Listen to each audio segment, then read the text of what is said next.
NASA গবেষকরা যখন প্রথমবারের মতো চাঁদের দেশে গেল, চাঁদের দেশে গিয়া প্রথমবারের মতো ল্যান্ড করার সঙ্গে সঙ্গে বিশাল একটা আওয়াজ আসতেছে কোথা থেকে জানি।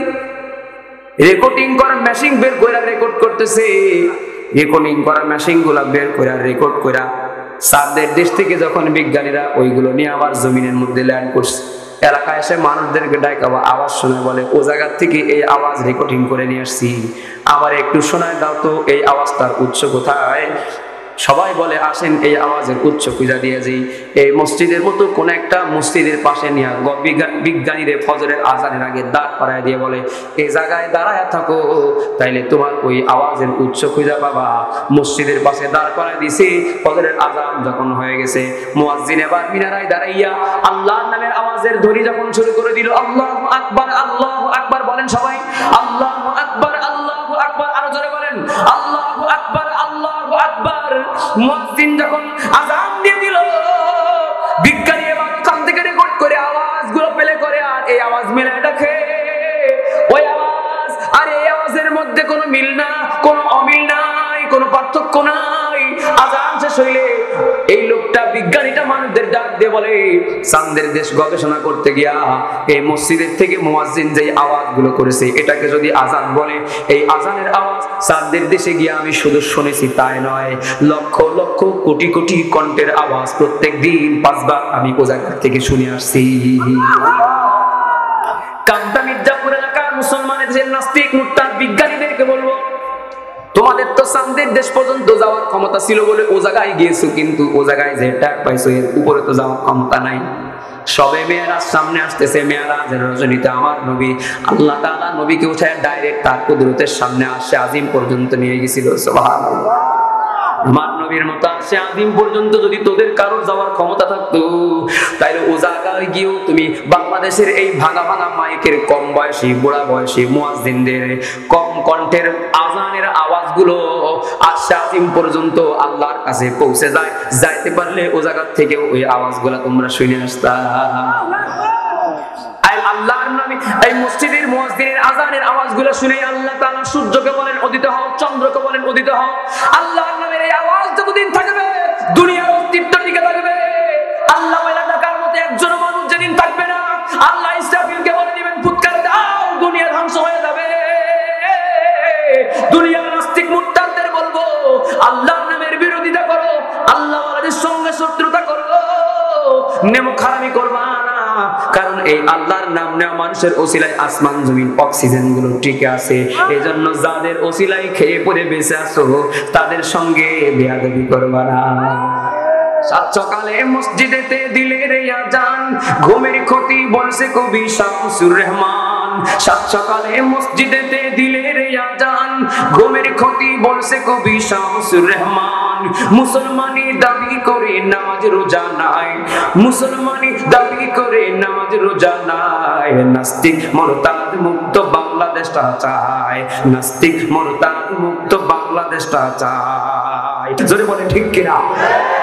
সব নামের মুসলমান আর ফরমালিন যুক্ত মুসলমান, ফরমালিটির মুসলমান। তুমি যাকে বলেছে তোমার ইবাদত করি, তোমার কাছে সাহায্য প্রার্থনা করি, এই দুনিয়ার মানুষ তোমাকে কিচ্ছু দিতে পারবে না, চাইলে তার কাছেই যাওয়া লাগবে। জোরে বলে ঠিক কিনা? এটা হচ্ছে খাঁটি ইমানদার। চামচামি করার দিন শেষ। মানুষের চামচামি করতে গিয়ে তুমি আল্লাহর সঙ্গে শিরিক করে ফেলেছো, তোমার কোনো হুঁশ বোধ নাই। এরকম কিছু চামচামার্কা মানুষ ছিল, আল্লাহ কেউ মানে, মূর্তি কেউ মানে। আমার নবীর কাছে মাঝে মাঝে এরকম প্রস্তাব দিছিল যে তোমার ধর্ম কয়দিনে আমি মানি, তোমরা জোট জোট ঐক্য জোট জোট করবে ধর্মের ক্ষেত্রে। কি রাজনীতি পাইছো নাকি? জোট করতে চাইছে আর কি, আমারটা কয়দিন তুমি মানো, তোমারটা কয়দিন আমি মানি। মুসলমানেরা এরা বলতো ও মুহাম্মদ, আমরা তো তোমার আল্লাহ কেউ মানি, মূর্তি কেউ মানি, তা তোমার এটা মানতে সমস্যা কি? আমার নবীর কাছে তখন আল্লাহ সূরা ইখলাস নাযিল করে বলে দিয়েছেন, কুল হুয়াল্লাহু আহাদ আল্লাহুস সামাদ লাম ইয়ালিদ ওয়া লাম ইউলাদ ওয়া লাম ইয়াকুল লাহু কুফুয়ান আহাদ। কোন সূরা? সূরা ইখলাস 3 বার পড়লে কয় খতমের সওয়াব? কয় খতম? মুসলমানেরা আল্লাহ তাআলা বলে দিয়েছেন কুল হুয়াল্লাহু আহাদ, আল্লাহ কয়জন? আরো জোরে বলেন। এই যে নামাজের ভিতরে আশহাদু আল্লা ইলাহা ইল্লাল্লাহ, ঠিক কি না? এই শাহাদাত আঙ্গুল দিয়ে মূলত আমরা ইশারা করে নামাজের মাধ্যমে বলে দিই যে আশহাদু আল্লাহ আল্লাহ কয়জন? নামাজ শেষ করে না, ওযু করে একটা আমল আছে, ওযু করার পরে কালেমায়ে শাহাদাত পাঠ করে। এই সময় দেখবেন অনেকে আমল করে, যখন ওই কালেমায়ে শাহাদাতের আমল করে তখন ঠিক উপরের দিকে শাহাদাত আঙ্গুল দিয়ে ইশারা করে, ঠিক কিনা বলেন? আল্লাহ কয়জন? আরো জোরে বলেন, আল্লাহ কয়জন? এখন আমি কুল হুয়াল্লাহু আহাদ বলবো, আপনারা বলবেন বলুন আল্লাহ একজন বইলা, আপনারা আঙ্গুল উঁচা করে ইশারা করে বলবেন, মুখ দিয়েও বলবেন, আঙ্গুল দিয়েও দেখায় দেন। বলেন আল্লাহ কয়জন? আরো জোরে বলেন কয়জন? আরো জোরে বলেন কয়জন? আল্লাহ যদি ড্রাইভার যদি দুইজন হতো, গাড়ি যেমন দুই দিকে চলে যেত, যেমন এই যে আমাদের চেয়ারম্যান সাহেব সম্মানিত তখন ছিলেন, আলহামদুলিল্লাহ অনেক সময় দিয়েছেন। একটা ইউনিয়নের নির্বাচিত চেয়ারম্যান থাকে কয়জন? যদি দুইজন হইতো তাহলে কি হইতো? হবে না, মারামারি হবে না? নির্বাচিত চেয়ারম্যান হবে কয়জন? একজন যাবে আর একজন আসবে, কিন্তু থাকবে সব সময় পাশ করে কয়জন? মাদ্রাসার মুহতামিম কয়জন? মসজিদের ইমাম সাহেব খতিব সাহেব কয়জন করে? একজন একজন। এজন্য আল্লাহ হবে একজন। তো কাফের মুশরিকদেরকে আমার নবী জানিয়ে দিয়েছিলেন, তোমাদের মতো সামসামি আমরা করি না যে তোমরা মূর্তিও মানবা আল্লাহকেও মানবা, দুই নৌকায় পা দেওয়া মানুষ, আমরা আল্লাহর গোলাম, আমরা মানি একজনকে, বিশ্ববিধাতা। যে সবাই জোরে আওয়াজ করে বলেন তিনি কে? আল্লাহ তুমি দয়ার সাগর, আল্লাহ তুমি দয়ার সাগর, রহমানুর রহিম, তোমার দয়ায় পূর্ণ আমার সারা নিশিদিন, তোমার দয়ায় পূর্ণ আমার সারা নিশিদিন, তুমি মিটাও সকল চাওয়া দুদিন আগে পরে, তোমার কাছে সকল চাওয়া সবই তোমার তরে, তোমার কাছে চাই যে পানাম, তোমার কাছে চাই যে পানাম আমরা প্রতিদিন, তোমার দয়ায় পূর্ণ আমার সারা নিশিদিন, তোমার দয়ায় পূর্ণ আমার সারা নিশিদিন, তুমি পারো করতে মচান অভাব দুঃখী লোকের, তুমি পরম মুক্তি দাতা মালিকে জগতের, ঠিক কিনা? তোমার কাছে চাই যে পানা আমরা প্রতিদিন, তোমার দয়ায় পূর্ণ আমার সারা নিশিদিন, আল্লাহ তুমি দয়ার সাগর, আল্লাহ তুমি দয়ার সাগর, রহমানুর রহিম, তোমার দয়ায় পূর্ণ আমার সারা নিশিদিন, তোমার দয়ায় পূর্ণ আমার সারা নিশিদিন। মারহাবা বলেন জোরে। আমার নবী যখন বলে দিলেন যে না, তোমাদের মতো মূর্তি আবার আল্লাহ দুইজনরে একসাথে ইবাদত করা উপাসনা করার সিস্টেম আমাদের নাই, আমাদের মালিক একজনই, এ কথা ওরা জোরপূর্বক না মেনে না আনে, উপায় নেই মনে করে মেনে নিয়ে হইল। যখন চলছে কিছুদিন পরে আমাদের নবী যখন আল্লাহর রহমান নাম বললো, তখন ওরা এসে কয় কিরে মোহাম্মদ কি আমাদের মতো দুই খোদা মানা শুরু করলো নাকি? আল্লাহ একজন আর রহমান আর একজন। কয়দিন আগে কইলো যে আল্লাহ ছাড়া কাউরে মানি না, আজকে আবার বলতেছে রহমান রেও মানি। হ্যাঁ, কয়দিন আগে আল্লাহরে রাখছে, আজকে আবার রহমান রেও ডাকলো, রহমান রহিম রাও ডাকলো। তার মানে মনে হয় মুহাম্মদও শেষ পর্যন্ত এক আল্লাহ দিয়ে আর হইতেছে না, শেষ পর্যন্ত আমাদের মতো আর একটাও ধরেছে। এরকম একটা চিন্তা ভাবনা, কি যে বোঝে না তাও বোঝে না। কিছু মানুষ আছে কি যে বোঝে না তাও বোঝে না, নিজে ভুলটা নিয়ে পড়ে আছে, ওইটা সঠিক মনে করে আলেমদের ভুল ধরতে যায়, ঠিক কিনা? নিজে ভুলটা নিয়ে পড়ে আছে, ওইটারই সঠিক মনে করে আলেমের ভুল ধরতে গিয়ে পাবলিকের সঙ্গে পেদানি খেয়ে চলে আসে, ধরে বলেন ঠিক কিনা? যেমন এদেশের কয়েকজন পাতি নেতাদের আমরা দেখেছি ওয়াজ মাহফিলে নারায়ে তাকবীর আল্লাহু আকবারের স্লোগান দিলে নেতার চুলকানি শুরু হয়ে যায়। আরে সিলেটের ঘটনা বলতেছি, আল্লাহু আকবারের স্লোগান দিছে, বক্তার মাইক কেড়ে নিয়ে ওই লোক বলে না না না এই স্লোগান দেবে না, এটা তো অমুক দলের স্লোগান। নারায়ে তাকবীর আল্লাহু আকবার কোন দলের স্লোগান? জোরে বলেন। নারায়ে তাকবীরের জবাবে বলি আল্লাহ তুমি সবথেকে বড়। এই আল্লাহু আকবারের স্লোগান তো আমরা দুনিয়ায় যখন আসছি কানে আযান ইকামত দিয়ে আমাদেরকে ওইটাই শোনানো হয়েছে। প্রত্যেক দিন আমাদেরকে ওই স্লোগান দিয়েই নামাজ পড়া লাগবে। প্রত্যেক দিন নয়, জীবনের শেষ নামাজ জানাজার নামাজে যখন আমাদেরকে সামনে রাখা ইমাম সাহেব দাঁড়াবে, বুক বরাবর দাঁড়াইয়া তখনও বলবে আল্লাহু আকবার। ঠিক কিনা বলেন?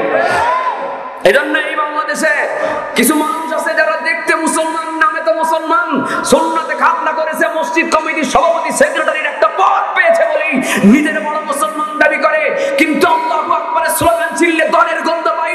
আমি বলবো নামে তো মুসলমান, কামে তো মুসলমান হতে পারো নাই, তুমি টাটকা মুনাফিক, ওয়াজ মাহফিলের সভাপতি হওয়ার কোনো যোগ্যতা নাই। ঘাট ধরে নামায় দেন, তোরে বলে ঠিক কিনা?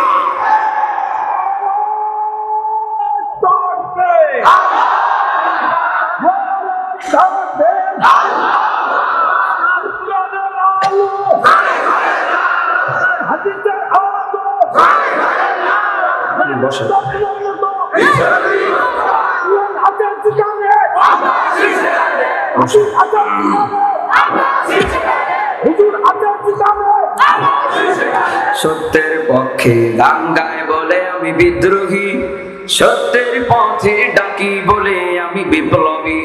সত্যের পক্ষে গান গায় বলে আমি বিদ্রোহী, সত্যের পথে ডাকি বলে আমি বিপ্লবী। কোরআনের কথা বলি তাই বলে আমাকে মৌলবাদী, কোরআনের কথা বলি তাই বলে আমাকে মৌলবাদী। জিহাদের কথা বলি তাই বলে আমাকে জঙ্গিবাদী। আমি বিদ্রোহী, বিদ্রোহী বিপ্লবী মৌলবাদী, কেন জঙ্গিবাদী? বিদ্রোহী বিপ্লবী মৌলবাদী, কেন জঙ্গিবাদী? ঠিক কিনা? জন্মের পরে কানে আজান কি দেয়নি, তুমি মৌলবাদী ছাড়া হওনি। জন্মের পরে কানে আজান কি দেয়নি, তুমি মৌলবাদী ছাড়া হওনি। তবে মরণের পরে জানাজা পড়াবে, মরণের পরে জানাজা পড়াবে, তখন কোথায় পালিয়ে যাবে? বিপ্লবী বিদ্রোহী মৌলবাদী, কেন জঙ্গিবাদী?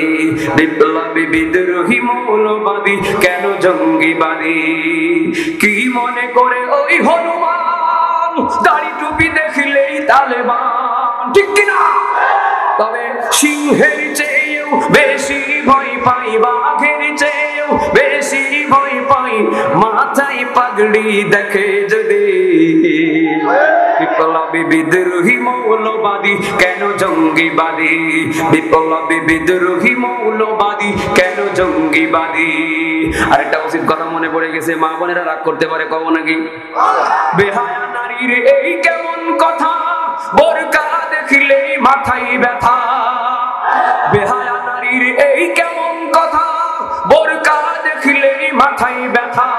তবে পর্দার কথা যদি বলি, তবে পর্দার কথা যদি বলি, তখন হই আমি ফতোয়া বাজে। বিপ্লবী বিদ্রোহী মৌলবাদী, কেন জঙ্গিবাদী? সত্যের পক্ষে গান গায় বলে আমি বিদ্রোহী, সত্যের পথে ডাকি বলে আমি বিপ্লবী। কোরআনের কথা বলি তাই বলে আমাকে মৌলবাদী, কোরআনের কথা বলি তাই বলে আমাকে মৌলবাদী। জিহাদের কথা বলি তাই বলে আমাকে জঙ্গিবাদী। আমি বিদ্রোহী, বিদ্রোহী বিপ্লবী মৌলবাদী, কেন জঙ্গিবাদী? বিদ্রোহী বিপ্লবী মৌলবাদী, কেন জঙ্গিবাদী? না না মারহাবা জোর নেই।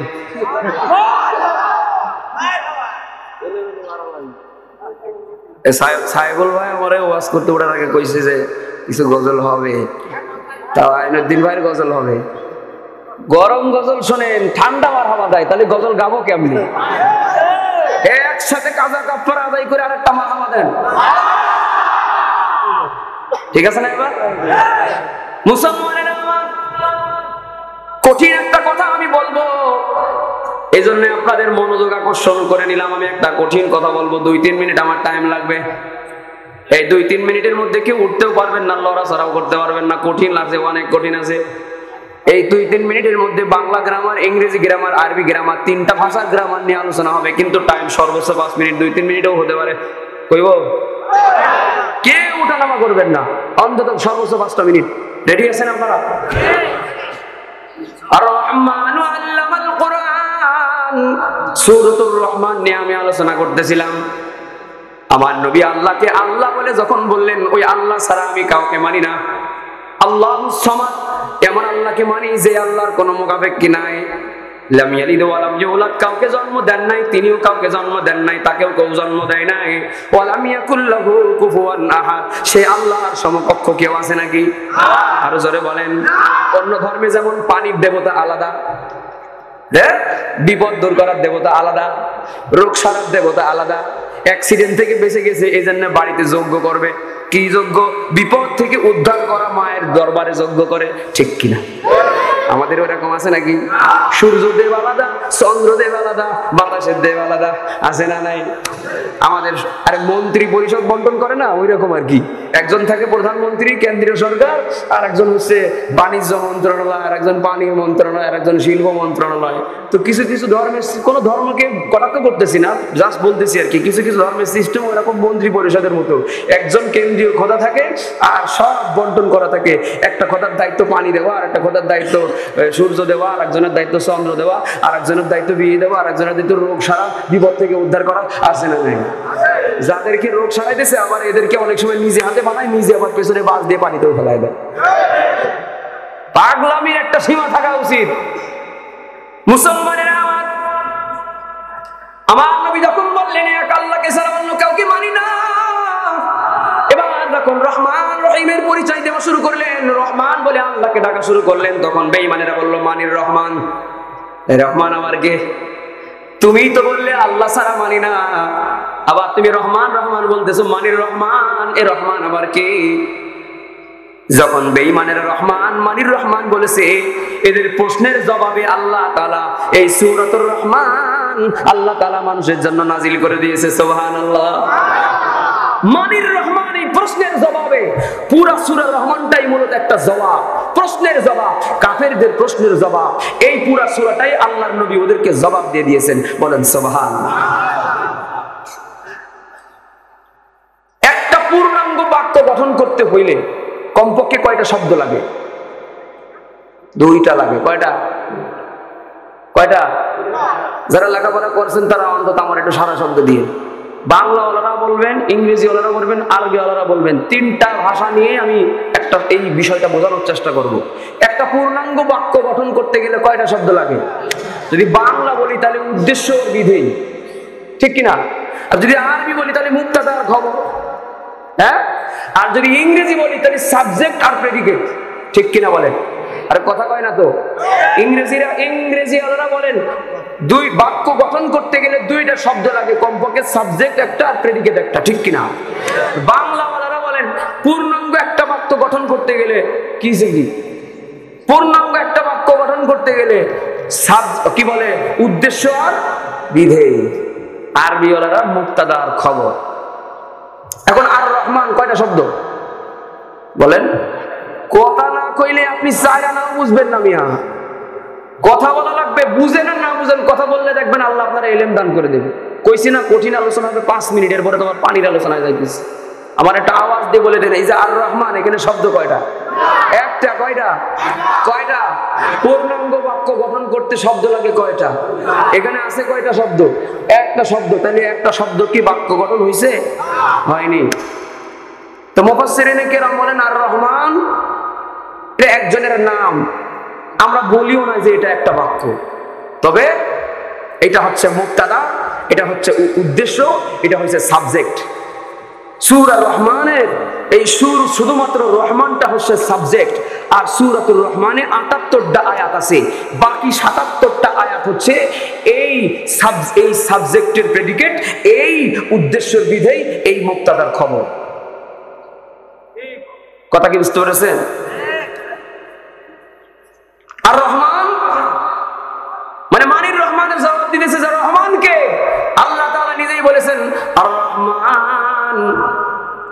তোমরা যে জিজ্ঞাসা করছিলে রহমানকে, আমি এবার জবাব দিতেছি, রহমান হচ্ছেন তিনি আল্লামাল কোরআন। রহমান হচ্ছেন যিনি কোরআন শিখাইছেন, যিনি। সুবহানাল্লাহ। আবার বলছেন আর রহমান খলাকাল ইনসান।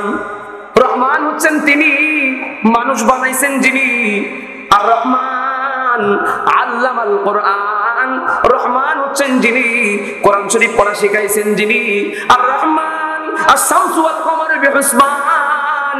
আর রহমান ওয়ান নাজমু ওয়াশ-শাজারু ইয়াসজুদান। আর রহমান ওয়াস-সামা রাফা'আহা ওয়া ওয়াদা'আল মিজান। আল্লাহু আকবার।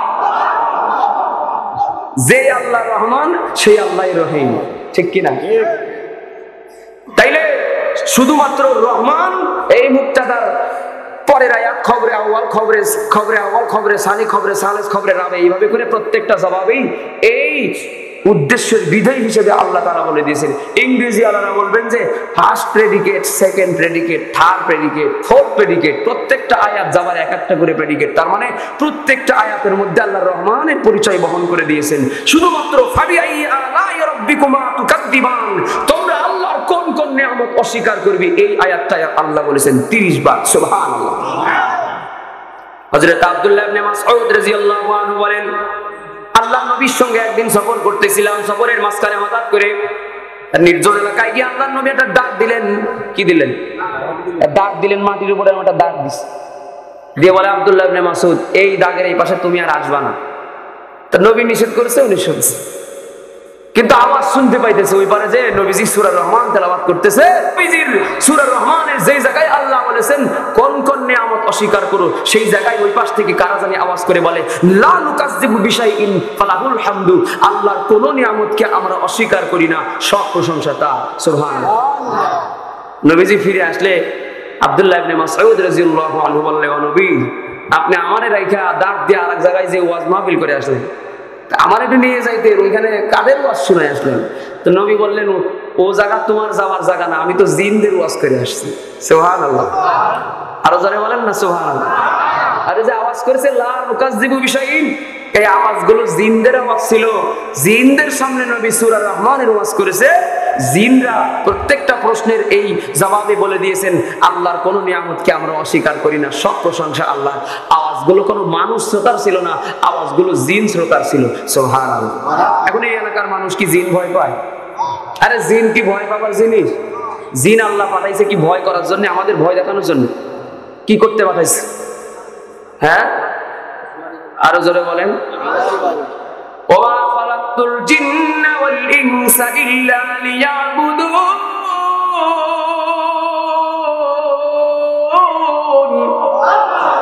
জিন আর মানুষকে আল্লাহ তাআলা কিসের জন্য পাঠাইছে? আরো জোরে বলেন। মানুষ এবং জিন জাতিকে আল্লাহ তাআলা ইবাদত করার জন্য পাঠাইছেন। এবার বলেন, আশরাফুল মাখলুকাত কারা? মানুষ এবং জিন। শুধু ওয়ালাকাদ কাররামনা বানি আদম ওয়াল জিন, পরে ওয়াল জিন কইছে নাই? ওয়ালাকাদ কাররামনা বানি আদম। কামটা মির্জাপুর এলাকার মুসলমান, যেই আল্লাহ তাআলা জিন এবং মানুষকে তার ইবাদতের জন্য পাঠাইছেন, সেই আল্লাহ আবার বলে দিয়েছেন, মানুষদেরকে আমি আল্লাহ সেরা জাতি করে পাঠাইছি। এবার বলেন, জিন সেরা না মানুষ সেরা? সবাই বলেন। তাহলে সেরা ওরা দুর্বলদের ভয় পাবে নাকি? তাহলে জিনরা মানুষকে ভয় করা উচিত না, মানুষরা জিনকে ভয় করা উচিত। কারণ দুর্বল কারা? ওরা না আমরা? ওরা দুর্বল, আমরা সবাই। কিন্তু আমাদের এলাকার যুবক কুলবান রাতে বাথরুম লাগলে একা বাড়িতে বেরোতে পারে না। আরে শুধু লাইট না, তো ওর মা ঘুমায় আছে, তারে ডেকে তোলে। বড় ভাই ঘুমায় আছে, কাঁচা ঘুম ভাঙায়, তারে তুলে শীতের ভিতরে বড় ভাইটাকে দাঁড় করে রাখছে, উনি ভিতরে যে কাম সারতেছে। তুমি বেটা মানুষের দাবি করো, একা একা বাথরুমে যাওয়ার ক্ষমতা নেই তোমার রাতে, এত সাহস তোমার? আরে জিন কি ভয় পাওয়ার জিনিস? জিন তো ভয় পাওয়ার জিনিস না। জিনদের আমাদের ভয় করার টাইম নাই। জিনরা পারলে আমাদের উল্টো ভয় করুক। আরে বুঝেন না কথা? অনেকে এই জায়গায় আমার সঙ্গে সারা শব্দ দিতেও ভয় পাইতেছে, মনে করতেছে কোন কথায় কি কথা বলে ফেলবো, বাড়ি যাওয়ার টাইমে বিপদ হবে, তখন কি হুজুর খুঁজে পাবো? আমার বিপদ আমারই উদ্ধার করতে হবে, কিচ্ছু পাবো না, চুপচাপ থাকবো, অন্তত জিনের আলোচনার টাইমে কোনো কথাই বলবো না, এরকম একটা টেনশন কিন্তু অনেকের আছে। আমরা সেরা, আমরা সেরা, আমরা নবীর সন্তান, মানুষের সন্তান এবং নবীর সন্তান। আমরা বান্দরের বাচ্চা, বান্দর না ধরে বলেন ঠিক কিনা? আমরা বান্দরের পুত না মিয়া। আপনার সন্তানকে আমার দিকে তাকান, মাদ্রাসায় পড়াবেন না কই পড়াবেন, বাড়িতে ডিসিশন নিয়ে আগে বলে দিয়ে যায়। এই যে বইয়ের পৃষ্ঠার মধ্যে কয়টা বান্দরের ছবি আঁকাইছে, আঁকাইয়ে বড় বান্দরটা দেখায় বলে এটা হচ্ছে তোর দাদা, তারপরেরটা দেখায় বলে এটা তোর বাপ, তারপরেরটা দেখায় বলে এটা তুই। সিস্টেমটা কিছুটা এরকম কিনা? সন্তানদেরকে বলতেছে মানুষ হচ্ছে বান্দরের বাচ্চা, বান্দর। আরে আপনারা কেউ যদি কুত্তার বাচ্চা বলে গালি দেয়, আপনি কি খুশি হবে? আর যদি শুয়োরের ওইটা কয় তাহলে রাগ হবে না খুশি হবেন? আরে ও যে জায়গায় থাকে বান্দর তো সেই জায়গায় থাকে। আপনারে বান্দরের বাচ্চা বলাও যা, শুয়োরের বাচ্চা বলাও যা, কুত্তার বাচ্চা বলাও যা, সাপের বাচ্চা, হিংস্রের বাচ্চা বলাওটা জোরে বলে ঠিক কিনা?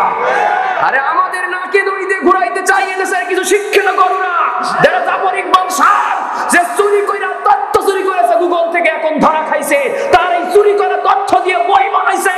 চুরি করা বিদ্যা আমরা করতে পারবো না। জাফর ইকবালের আইনের কাজ গলায় দাঁড়ায় বিচার করেন জোরে বলে ঠিক কিনা? চুরি করা বিদ্যা পড়লে তো আমাদের সন্তানেরা চুরি হবে, ঠিক কিনা বলেন? ডারউইনের বস্তা পচা থিওরি যে মানুষ বান্দর থেকে তৈরি হয়েছে, এই থিওরি ডারউইন তার সমসাময়িকে যখন আবিষ্কার করেছিল, ওর মতের লোক, ওর গোত্রের লোক, ওর দলের লোকই ওর এই থিওরিকে রিজেক্ট করেছিল, গ্রহণ করে নাই। আর সেই বস্তা পচা দুর্গন্ধওয়ালা থিওরি আজকে বাংলাদেশের মুসলমানদের সন্তানদেরকে বলে তোরা হচ্ছে বান্দরের বাচ্চা, বান্দর। আমরা বলি আমরা হচ্ছে মানুষের বাচ্চা, মানুষ শুধু নয়, আমরা মানুষেরও বাচ্চা, নবীরও বাচ্চা, ঠিক কিনা? আরে আমাদের আদম আলাইহিস সালাম কি শুধু মানুষ না একজন নবীও? উনি একজন নবীও। আল্লাহ তাআলা মানুষ সৃষ্টি করার আগে ফেরেশতাদেরকে বলেন মানুষ পাঠাবো, ওয়া ইয ক্বালা রাব্বুকা লিল মালাইকাতি ইন্নী জাইলুন ফিল আরদি খলিফা। ফেরেশতারা বলে আল্লাহ আতাজালু ফিহা মান ইফসিদু ফিহা ওয়া ইয়াসফিকুদ দিমা, আপনি মানুষ পাঠাবেন, মারামারি করবে, রক্তপাত করবে, জেনা ব্যভিচার করবে, দলদারি করবে, খারাপ কাজ করে বেড়াবে, অশান্তি সৃষ্টি করবে, কোনো দরকার নাই। আপনি আমাদের ইবাদত বন্দেগীর পরিমাণ সিলেবাস বাড়ায় দেন, আমরা বেশি ইবাদত করে আপনাকে খুশি করব। আল্লাহ বলেন তোদের কাছে কইছি বলে কি তোদের ভাব বেড়ে গেছে মনে করতেছি, তোদের কাছে অনুমতি চাইতেছি না? হ্যাঁ, ইন্নী আ'লামু মা লা তা'লামুন, আমি যা জানি তোরা তা জানিস না, বেশি পণ্ডিতি করবি, ঠিক কিনা? কি যে গিয়ে দে, থাক, শান্ত থাকো। তা আদম আলাইহিস সালামকে মানুষ সৃষ্টি করার আগে আল্লাহ কিন্তু যখন নিজে আগ্রহ পেশ করেছেন, ফেরেশতারা আমাদের মানুষ সৃষ্টি করার ব্যাপারে প্রথম প্রতিবন্ধক, প্রথম বাধা দিয়েছিল, কিন্তু আল্লাহ তাআলা বলেছেন কুন ফায়াকুন দিয়া দুনিয়ার সমস্ত সৃষ্টি জীব বানিয়েছি, কিন্তু মানুষ বানাইছি কোনো অটো সিস্টেমে নাই, কুন ফায়াকুনের সূত্র দিয়ে নাই, আল্লাহর কুদরতি হাত মুবারক দিয়ে মানুষ বানাইছে। সুবহানাল্লাহ। আমাদেরকে আল্লাহ তাআলা নিজের কুদরতি হাত দ্বারা বানাইছেন। সেই আমাদেরকে যদি বলে যে আল্লাহ বলতে কেউ নাই, মানুষ বান্দর থেকে সৃষ্টি হয়েছে, এই থিওরি কামতা মির্জাপুর এলাকার মুসলমানের সন্তানেরা কি মেনে নিবে?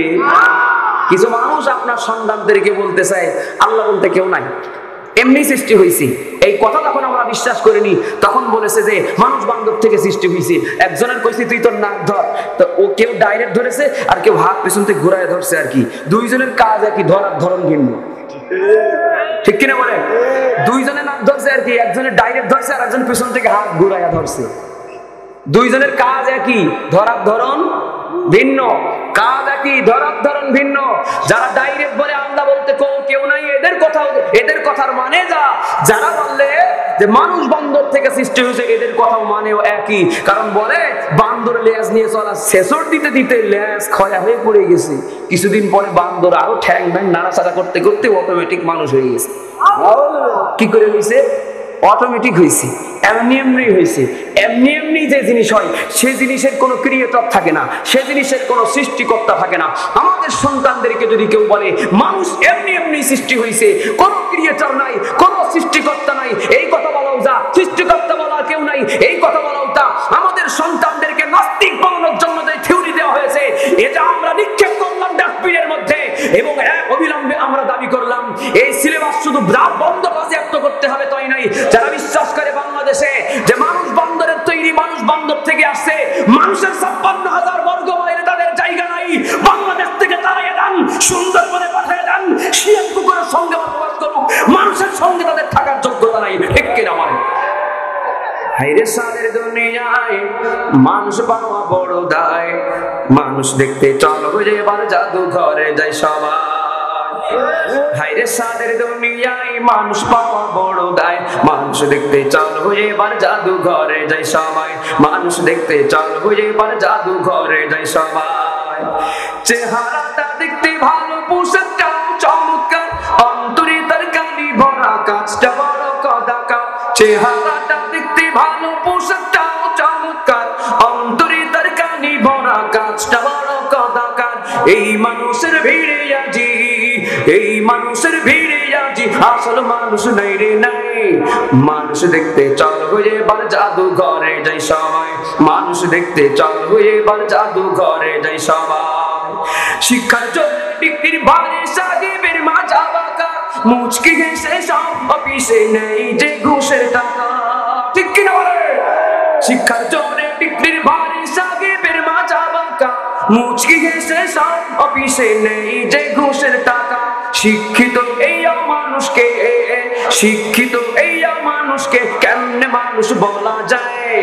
মানুষ দেখতে চলো এবার জাদুঘরে যাই সবাই, মানুষ দেখতে চলো এবার জাদুঘরে যাই সবাই।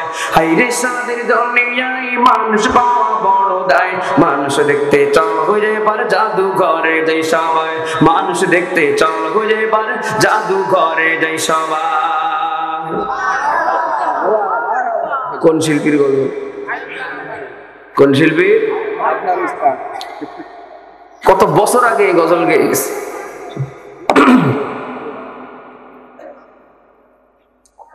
আজকে 2022-23 সাল, 2023 সালে এসেও সেই গজলের বাস্তবতা বাংলাদেশে আমরা খুঁজে পাই। আল্লাহ তাআলা কোরআন শরীফে একটা আয়াত বলেন, উলাইকা কাল আনআম,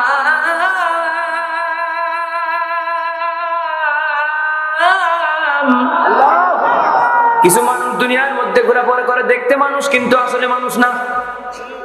দেখতে মানুষের মতো লাগে, মায়ের পেট থেকে জন্মগ্রহণ করছে, মানুষের সুরত নিয়ে জন্মগ্রহণ করছে, কিন্তু আসলে ওটারে মানুষ বলা যায় না।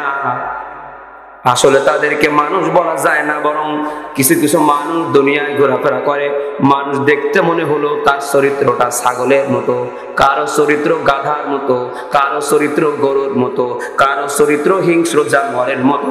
বালহুম আদাল। আর কিছু মানুষ আছে দেখতে মানুষের মতো মনে হলো নিকৃষ্ট জানোয়ারের থেকেও জঘন্য মানুষ আছে না না। গর্বাসুরত আদমি ইনসাগুদে, গর্বাসুরত আদমি ইনসাগুদে, আহমদ আবু জাহলো হাম এক সাশুদে, আহমদ আবু জাহলো হাম এক সাশুদে। আরে মায়ের পেট থেকে মানুষের সুরত নিয়ে জন্মগ্রহণ করলেই যদি তারে লোকে তারে মানুষ কইতো, তাইলে তো আবু জেহেল একটা মানুষ ছিল। কামতা মির্জাপুর এলাকার মানুষের কাছে আমি জানতে চাই, আবু জেহেল কি কোনো মানুষ ছিল না? হ্যাঁ, আবু জেহেল মানুষ? আবু জেহেল মানুষ নয়, দেখতে মানুষের মতো, কিন্তু কিয়ামত পর্যন্ত যত প্রাণী আসবে সব থেকে নিকৃষ্টকারী প্রাণীর নাম হচ্ছে আবু জেহেল। ঠিক কিনা বলেন? আমার নবী কাবা চত্বরে গিয়ে আল্লাহর কুদরতি কদমের মধ্যে কপাল লাগাইয়া সিজদায় পড়া সুবহান রাব্বিয়াল আলা বলা আল্লাহর কাছে যখন হাজিরা দিত, আবু জেহেল আমার নবীর মাথার উপরে যখন উঠের ভারী নারী ভুড়ি চাপায়া দিত যেন সিজদার থেকে আর উঠতে না পারে। আমার নবী রাস্তায় ঘোরাফেরা করতো, রাস্তা দিয়ে দিনের দাওয়াত নিয়ে চলতো, আর ছোট ছোট বাচ্চাদের পেছনে লেলিয়ে দিত, পাগল পাগল বলে ইট পাথর নিয়ে তাড়া করতো। আবু জেহেল আমার নবীর এমন কোন সিস্টেমে নাই যে সিস্টেমে কষ্ট দেয় নাই। টান মেরে জামা ছিঁড়ে দিয়েছে, থাপ্পড় মেরে মুখ ব্যথা করে দিয়েছে, রক্তাক্ত করে দিয়েছে, পাথর মেরে দিয়েছে, না খাওয়ায় রাখছে, এলাকার থেকে ভিটা বাড়ি ছাড়া করছে। এমন কোন সিস্টেমের কষ্ট নাই যে সিস্টেমের কষ্ট আমার নবীরে দেয় নাই। সুতরাং সেরা মানুষ যে নিকৃষ্ট মানুষটা কষ্ট রক্ত দিয়েছি, এ কোনোদিন মানুষ হতে পারে না, বরং জানোয়ার হতে পারে না। কারণ অনেক জানোয়ার আমার নবীকে সম্মান করত, নবীর চিন্তু। হিংস্র জানোয়ার প্রাণীর থেকে নিকৃষ্ট একজন ব্যক্তির নাম আবু জেহেল। জোরে বলেন ঠিক কিনা? এবার কামতা মির্জাপুর এলাকার মুসলমান বলেন, আবু জেহেলের উত্তরসূরি কি বাংলাদেশে আছে নাকি? আছে। আবু জেহেলের নাতিপুতি কি বাংলাদেশে আছে নাকি? আরে জোরে বলেন না। তসলিমার নাতিপুতি কি বাংলাদেশে আছে নাকি? আবু জেহেলের নাতিপুতি, তসলিমার নাতিপুতি যারা আছে, কুরআনের এই ভাষ্য অনুযায়ী বলতে হয়, আবু জেহেল যদি মানুষ না হয়, জানোয়ার না হয়, জানোয়ারের থেকেও নিকৃষ্ট হয়। তসলিমা নাসরিনের আর বাংলাদেশের তসলিমা নাসরিন এবং আবু জেহেলের নাতিপুতি সাকরিন যারা আছে, এদেরকেও আমরা মানুষ বলতে পারি না, এরা হচ্ছে জানোয়ারের থেকেও নিকৃষ্ট। ধরে বলেন ঠিক কিনা? মেন রাস্তায় পাশে আমার বাড়ি, ছোটকাল থেকে দেখছি বাস অ্যাক্সিডেন্ট হয়েছে, বাস উল্টায় গেছে। তো বাস উল্টায় আর যাত্রীরা সব হাউ হাউ, কেউ আহত কেউ নিহত। আমরা আশেপাশে যারা, স্টেজের পাশে কথা বলেন না কেউ, আমরা আশেপাশের মানুষ যারা, আমরা হচ্ছে মানুষদের সহযোগিতা করার জন্য যাইতেছি। কেউ মাথায় পানি দেয়, কেউ ডাক্তারের কাছে নিয়ে যায়, কেউ ট্রিটমেন্ট করে, কেউ হাসপাতালে পাঠায়। আর গ্রামের কিছু মানুষ দেখি বস্তার প্যাকেট নিয়ে দৌড়ে, বস্তার প্যাকেট নিয়ে দৌড়াইতেছে অ্যাক্সিডেন্ট হওয়া বাসের কাছে। কি জন্য যাইতেছে? গনিমতের মাল মনে করে নিতে চায় আর কি। এভাবেও দেখেছি, এভাবেও দেখেছি মহিলা অ্যাক্সিডেন্ট করে এমন আহত, শরীর থেকে অনবরত রক্ত ঝরছে।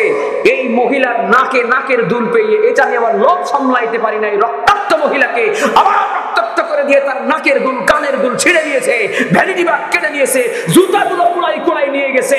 সারা দুনিয়ার মানুষ এই জানোয়ারদেরকেও মানুষ বললেও আমরা মানুষ বলতে পারি না, জানোয়ারের থেকেও নিকৃষ্ট কাজ করেছে। ঠিক কিনা বলে? বিপদগ্রস্ত মানুষদেরকে দেখলে জানোয়ারেও অনেক সময় মানুষের প্রতি রহমশীল হয়। অনেক জায়গায় শুনেছি ঘরে আগুন ধরেছে, মানুষ ঘুমায় আছে রাতে, কিন্তু গোয়ালের গরুটের পায়ে হাম্বা হাম্বা করে ডাক দিয়ে মালিক ডেকে তোলে। ঠিক কিনা বলেন? আরে বাড়িতে যাই প্রতিদিন, কুকুরের জন্য একটা করে পাউরুটি হলো আমার কিনে নিয়ে যাওয়া লাগে। কারণ যখনই আমি গেট খুলতে যাই, তখনই কুকুর, একটা ল্যাংড়া কুকুর আছে, ও জানে যে ওর প্রতি এলাকার কেউ রহম না করলে হুজুর তারে প্রতিদিন খাইতে দেয়। আমি বাড়িতে গিয়া আগে ঘরে ঢুকি, রান্না করে কিছু আছে কিনা, যদি না দিয়ে থাকে তাহলে বাড়ির মানুষের জন্য কিছু একটা কিনে নিয়ে যায় প্রতিদিন, ওইটা ওরে খাইতে দিই। এই হিংস্র জানোয়াররা এর বদৌলতে শুধু আমি নয়, আমার পুরো বাড়ির মানুষদেরকে ফ্রি বিনা পয়সায় পাহারা দেয়। আমার বাড়ির শিশুদেরকে পর্যন্ত এই ল্যাংড়া কুকুরে পাহারা দেয়। একটা জানোয়ার বিপদের টাইমে মানুষকে সহযোগিতা করে, কিন্তু মানুষের সুরত নিয়ে বিপদগ্রস্ত মানুষদের উপরে তারা নির্যাতন করে, জুলুম করে, ছিনতাই করে, রাহাতানি করে। মনে রাখতে হবে, মানুষ হতে পারে না, জানোয়ার শুয়ারের থেকেও নিকৃষ্ট। ঠিক কিনা বলে? মানুষ হবার সিস্টেমই তো পাই নাই ওরা, মানুষ হবার সিস্টেমই পাই নাই। বলেন সুদ খাওয়া হালাল না হারাম? আরে সুদ খাওয়া হালাল না হারাম?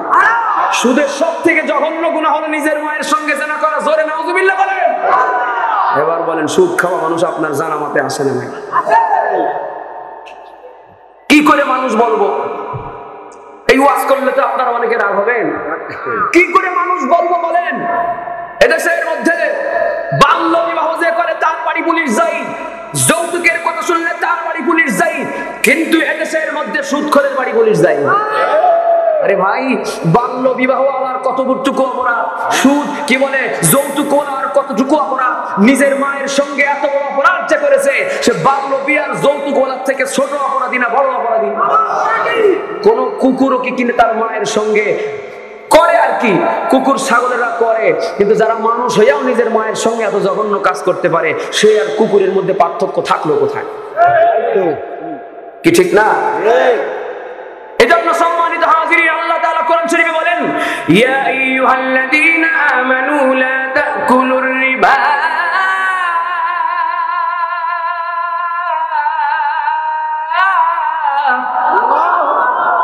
আল্লাহ তাআলা বলেছেন সুদ খাবা না, সুদের ধারে কাছেও যাবা না। আল্লাহুল বাইআ ওয়া হারামার রিবা, ব্যবসাকে হারাম করেছেন, সুদকে হারাম করেছেন। কামতা মির্জাপুর এলাকার মুসলমান, সুদের বিরুদ্ধে যদি আমি ওয়াজ করি তাহলে কি আপনারা আমার শত্রু হয়ে যাবেন? রাগ হবেন? কেউ যদি রাগ হয় তাই বলে কি আমি সুদের ওয়াজ বন্ধ করে দেবো? আইনুদ্দিন আল আজাদ এগুলা আমাদেরকে শিখায় যায় নাই। ঠিক কিনা? কেউ যদি সুদ খাওয়ার কারণে সুদের বিরুদ্ধে ওয়াজ করলে কষ্ট পান তো কষ্ট পান গা, আমার কিছু করার নাই। আমি রাজবাড়ি এক মাহফিলে বসে সুদের বিরুদ্ধে ওয়াজ করতেছি, তো কিছুক্ষণ পরে দেখি সভাপতি দৌড় মারছে। ওয়াজ করে নামার পরে আয়োজক যুবকেরা আমার বলে, হুজুর ওয়াজ তখন যা করছেন খুব ভালো হয়েছে, খুশি হয়েছে, কিন্তু সুদের ওয়াজটা না করলে আমাদের আরেকটু ভালো হইতো। আমি কইলাম কে সুদের ওয়াজ করতে তো সমস্যা কি? কয় না আমার সভাপতি দৌড় মারছে। সভাপতি দৌড় মারছে কে? সভাপতি সুদ খায় তাই দৌড় মারছে। ভালো হয়েছে সভাপতি বানাইছে গা, গেছে ভালো হয়েছে। কয় যে গেছে তো আপনার ভালো হয়েছে, সমস্যা তো আমাদের। কি সমস্যা? কয় যে মাহফিলের মাইকের টাকা দেবে কিনা? মাইক আর প্যান্ডেলের টাকা তো আমার ওই সভাপতি দেবে, আপনি তো তারাই দিচ্ছেন, তারাই ওয়াজ করে। এখন আমার এই মাহফিলের মাইকের টাকা দেবে কিনা? আপনি তো কই দিচ্ছেন ভালো হয়েছে, আমাদের তো সমস্যা। আমরা বিভিন্ন জায়গায় দেখতে পাই সুদ খেয়ে বড় লোক হয়েছে, তারা মসজিদের সভাপতি বানাই দিচ্ছে। জোরে বলেন না, আছে না নাই? তারে ওয়াজ মাহফিলের সভাপতি বানায় দেয়, তারে মাদ্রাসার ক্যাশিয়ার বানাই দেয়, টাকার ফান্ডটা যেন বেশি বেশি থাকে আর সুদের টাকা দিয়ে মাদ্রাসা বানাইতে পারে। আছে না নাই? মনে রাখা লাগবে, এই সুদখোরদেরকে বড় বড় চেয়ার যারা দিয়েছেন ও চেয়ার কেড়ে নেওয়া লাগবে। সুদখোর যদি নিজের মায়ের সঙ্গে এত বড় অপরাধ করে, এই জঘন্য অপরাধীর বাড়িতেও যদি এদেশে যৌতুকওয়ালার বাড়ি পুলিশ যাই, যদি এদেশে বাল্য বিয়াওয়ালার বাড়ি পুলিশ যাই, সুদখোরকেও পুলিশে পিঠ মোড়া দিয়ে বেঁধে নিয়ে যাবে। কবে এটা আমরা দেখার অপেক্ষায় রইলাম, জোরে বলেন ঠিক কিনা? এবং সুদখোরদেরকে আর কোনো বড় চেয়ার নয়, সভাপতি সেক্রেটারির চেয়ার নয়, গলায় জুতার মালা গলায় দিয়ে এলাকা থেকে বিতাড়িত করে দিতে হবে। ঠিক কিনা করে বলে?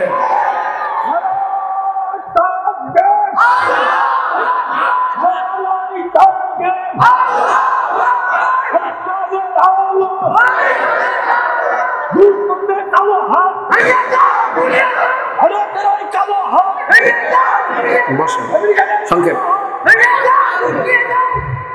রাগ হইতেছেন আপনারা, বেজার হইতেছেন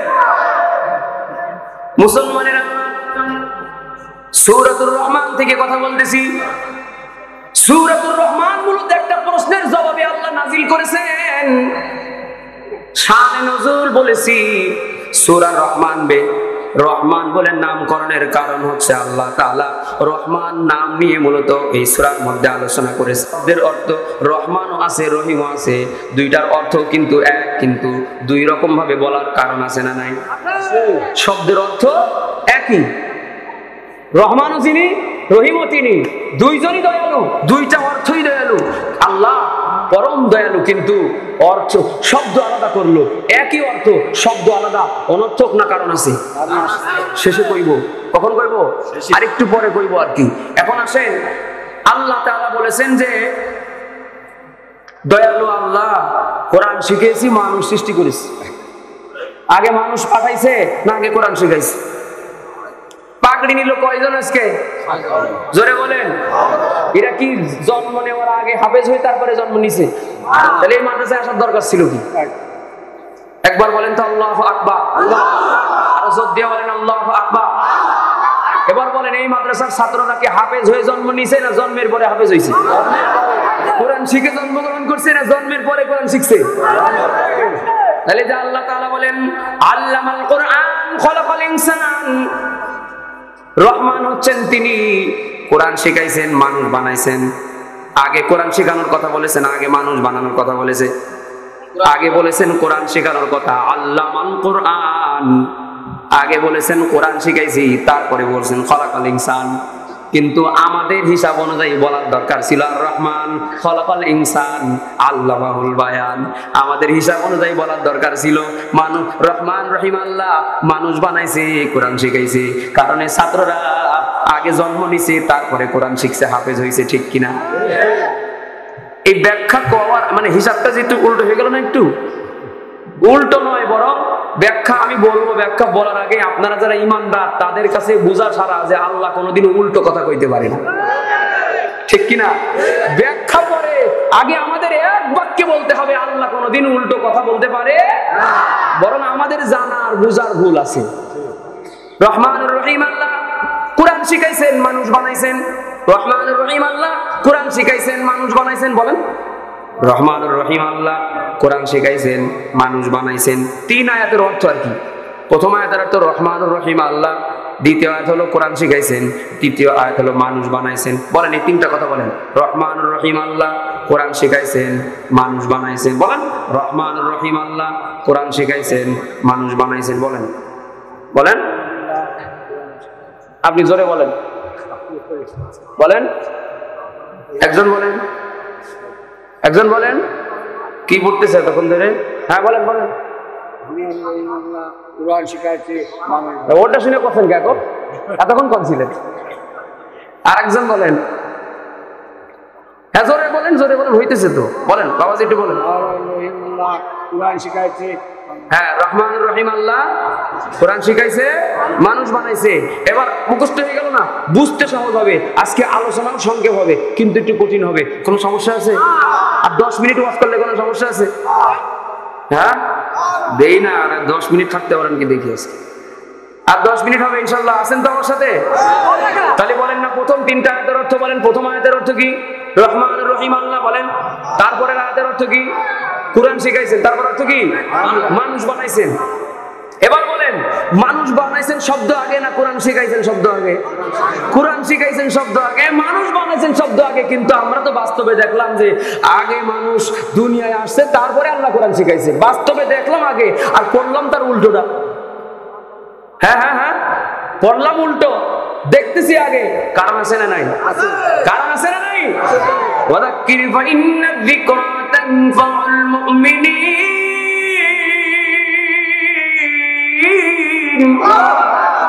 মুসলমানেরা আমার ভালো করে ওয়াজ শুনেন। শেষ কঠিন কথাটা বললাম, আমি একদম মোনাজাতের কাছাকাছি চলে যাব। আগে আল্লাহ মানুষ বানাইছেন, তারপরে কোরআন শিখাইছেন। কিন্তু কোরআন শিখার কথা আল্লাহ আগে বলেছেন, এজন্যই মানুষ আগে বানাইয়া তারপরে কোরআন শিখার কথা আগে এজন্যই বলেছেন। কামতা মির্জাপুর এলাকার মুসলমান এজন্যই বলেছেন, কারণ মানুষ যদি মানুষ হতে হয় তাহলে কোরআন শিখা লাগবে। কোরআন শিখা ছাড়া তুমি কোনোদিন মানুষ হতে পারবে না। এই জন্য মানুষকে বানানোর আগে বানানোর মানুষ হওয়ার সিস্টেম বলে দিয়েছে। মানুষ বানানোর আগে মানুষদেরকে বলেছেন, এই দেখ তোরে দুনিয়ায় পাঠানোর আগে আমি তোরে বানানোর রাস্তা দেখায় দিছি। তোরে দুনিয়ায় পাঠানোর আগে আমি তোরে মানুষের মতো মানুষ হওয়ার পথ বাতলে দিছি। মানুষ দুনিয়ায় জন্ম নিয়ে দেখবে আল্লাহ তারে মানুষ হিসাবে দুনিয়ায় প্রতিষ্ঠিত হওয়ার পথ আল্লাহ দেখায় দিছি। কোরআন শিক্ষা ছাড়া কোনোদিন মানুষ মানুষ হতে পারে না, ঠিক কিনা? কোরআন শরীফ পড়লে লাভ না লস? এক ডাকাইতে এক হুজুরের পকেটের মধ্যে হাত ঠেলে দিছে আর কি। হাত ঠেলে দিলে বলে হুজুর কয়, এই বেটা রাখ, পকেটে হাত দিছিস কে? তো হুজুর ডাকাত বলে, হুজুর আপনার পকেটে আমার রিজিক। কি? আপনার পকেটে আমার রিজিক। হুজুরদেরকে যারা ডাকাতি করে ওরা ডাকাতের ভিতরে আবার একটু সম্মানও করে। ওই যে হুজুর আপনি হুজুর মানুষ, কোনো কথা বলবো না, গায়ে হাতও তুলবো না, ভদ্রতা সম্মান রক্ষা করে সব দিয়ে দিন। তো হুজুর মনে করছে দেবো, সমস্যা কি, সম্মান রক্ষা করে চলে আসি। এই জন্য হুজুর মানুষ আবার ডাকাতের একটা সম্মানও করে আর কি, লাথি মেরে সালাম করার মতো। তো হুজুরের পকেটের মধ্যে হাত ঢোকাই দিয়ে বলে যে, হুজুর আপনার পকেটে আমার রিজিক, এই জন্য হাত দিছি। হুজুর তোর ওরা ওয়াজ করে দিছে আর কি। হুজুর বলে, এই আমার পকেটে তোর রিজিক মানে? ডাকাতি করতেছে, হুজুরের ভিতরে ওয়াজ করতেছে। মারহাবা বলেন, আরো জোরে বলেন, আরো জোরে বলেন। আমাদের কাজই ওয়াজ করা, সব জায়গায় ওয়াজ করি। ওয়াজ করলে লাভ আছে, হাদিয়া না হইলে কি হবে? কিছু কিছু জায়গায় ওয়াজ করলে লাভ না লস? হুজুর ডাকাতের সঙ্গে ওয়াজ করতেছে, কইলে যাই বেটা এদিকে আই, তোর একটা ওয়াজ শোনাবো, ডাকাত করতেছিস কর। বিসমাই রিজকুম ওয়া তুআদুন, তুই কইতেছিস আমার পকেটে তোর রিজিক, আল্লাহ কইতেছে আসমানে তোর রিজিক। সুবহানাল্লাহ। ওয়াজ শুনছে, আবার জানি আর টাউন নিছে আর কি, নিয়ে চলে গেছে। 3 বছর পরে এই হুজুর যখন বাইতুল্লাহ তাওয়াফ করতেছে, বাইতুল্লাহ তাওয়াফ করতে করতে করতে একজন লোক দাড়িওয়ালা পাগড়িওয়ালা জুব্বাওয়ালা একজন মানুষ হুজুরের পা জড়ায় ধরে হাওয়া করে কাবা চত্বরে কান্দে। হুজুর বলে, তুমি কে? তোমার তো আমি চিনি না। লোক বলে, হুজুর আপনি আমারে মাফ করে দেন। কয়, তোমারে তো চিনলামই না, তোমারে আমি কি মাফ করবো আগে বলো। এই লোকটি তখন বলে, হুজুর 3 বছর আগে আপনার যে ডাকাতি ধরছিল আমি হচ্ছি সেই ডাকাত। 3 বছর আগে আপনার পকেটে হাত দিয়েছিলাম, আপনার অর্থকড়িগুলো নিয়েছিলাম, কিন্তু ওই অবস্থায় আপনি একটা আয়াত আমারে শোনায় দিছিলেন যে আমাদের রিজিক আসমানে আল্লাহর কাছে। ও হুজুর, ডাকাত করে মালটা যদিও নিছিলাম, কিন্তু ডাকাত করা অবস্থায় যে আয়াত আমি শুনছিলাম, ওই আয়াত আমার কান দিয়ে প্রবেশ করে আমার দিলের মধ্যে গেঁথে গেছে। আল্লাহু আকবার। বাড়িতে গেছি আর চিন্তা করতে করতে গেছি, আবার আল্লাহ তো রিজিকের মালিক, একটা প্রাণীরেও আল্লাহ খাওয়ায়, একটা মাছকেও আল্লাহ খাওয়ায়, মাটির নিচের প্রাণীরেও আল্লাহ খাওয়ায়। ওদের তো চুরি করে না, ডাকাতি করে না, গাছে গাছে পাখি থাকে, চুরি করে না, ডাকাতি করে না। বানাইছেন যিনি, রিজিক দিবেন তিনি, রিজিক আসমানের মালিকের কাছে চাইবো। আল্লাহ ওই আয়াতের ওয়াজের ওসিলায় আমার এমন হিদায়াত দিয়ে দিয়েছে, হুজুর আপনার কাছ থেকে ডাকাতি করার পরে আর জীবনে কোনোদিন ডাকাতি করি নাই, তারপর থেকে আজকে পর্যন্ত আল্লাহ আমার এমন হিদায়াত দান করে দিয়েছে। এই দেখেন 3 বছরের ব্যবধানে আমি হুজুর মানুষের মতো হইয়া বাইতুল্লাহ আল্লাহ আমারে কবুল করছে।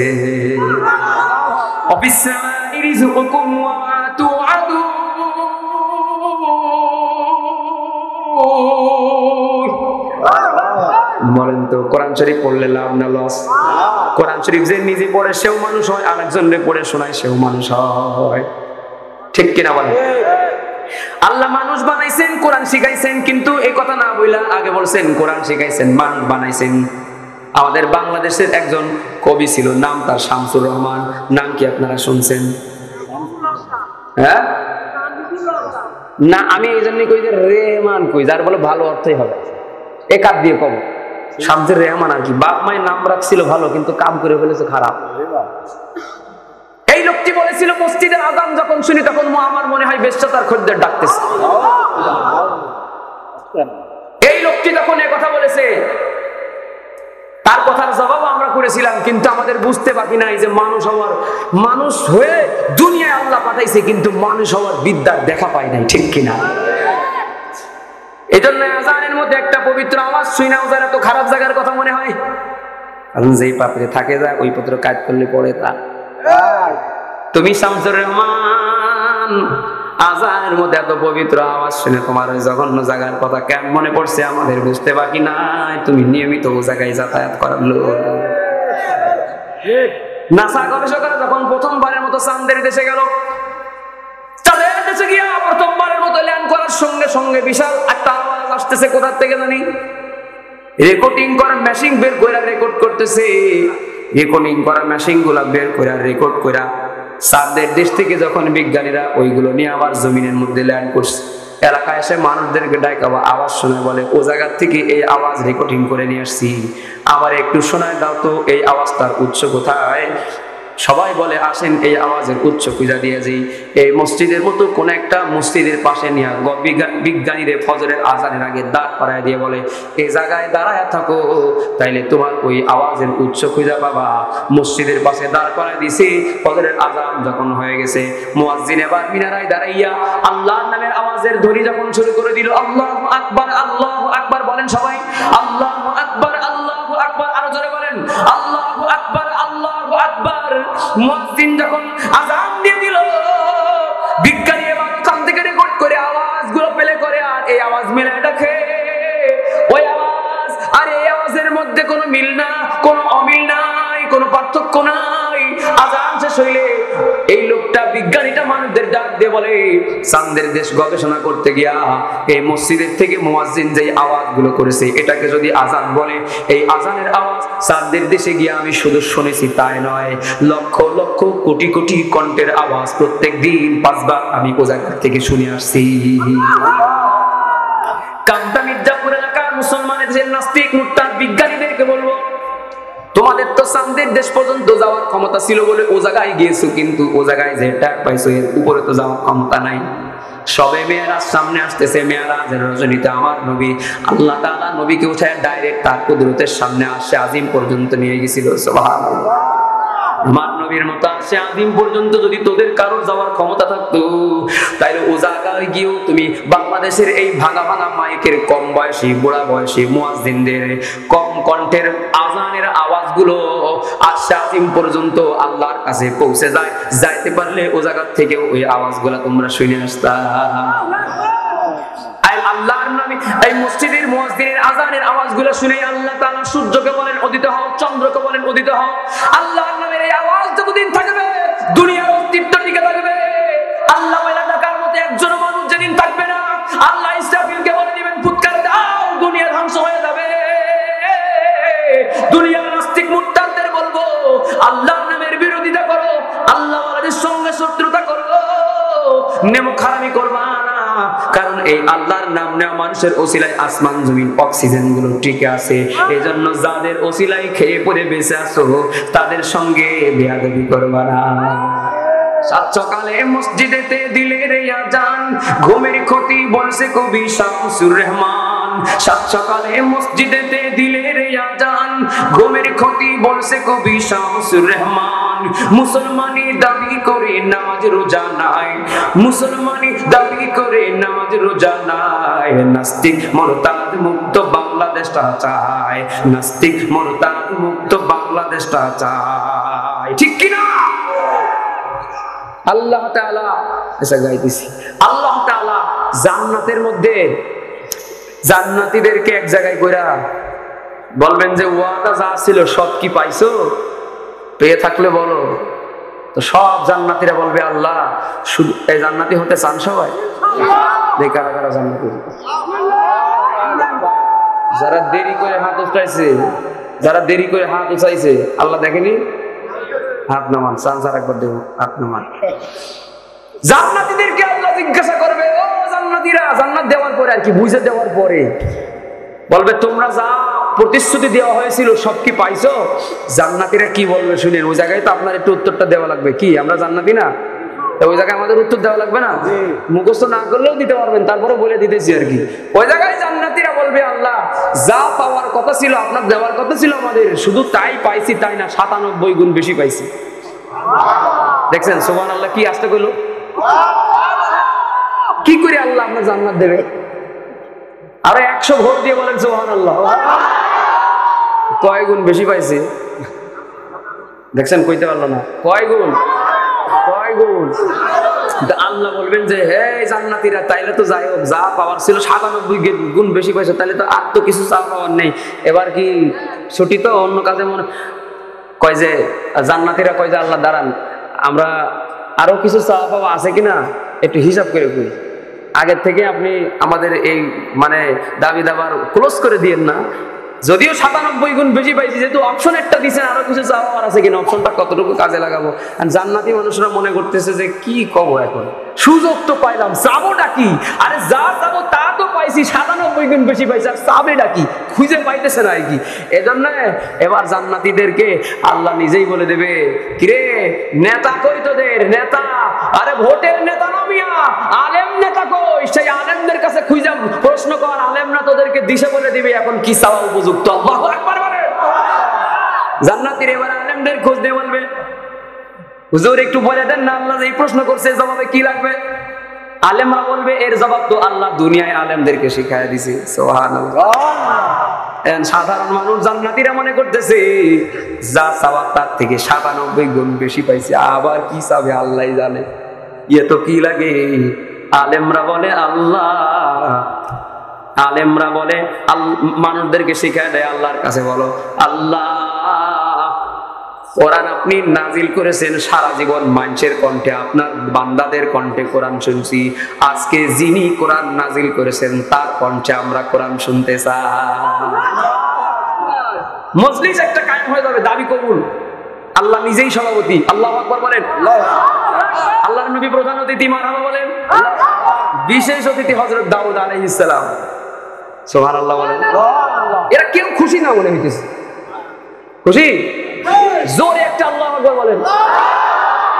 আর দাউদ নবীর কণ্ঠ কি? দাউদ নবী যখন জাবুর তেলাওয়াত করত, মাছগুলো উপরে চলে আসতো, পিপিলিকাগুলো থপ হয়ে শুনতো, পশু পাখিগুলো পাগলের মতো চেয়ে থাকতো, পাখিগুলো উড়াবাদ দিয়েছে দাউদ নবীর জাবুর তেলাওয়াত শুনতো।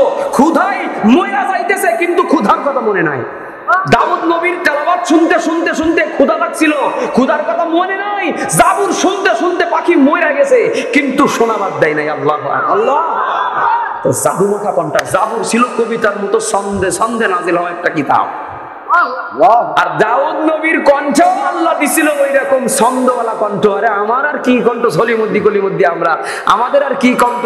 দাউদ নবীর ছিল কণ্ঠ, যার সাময়িক একটা সংক্ষিপ্ত বর্ণনা দিলাম।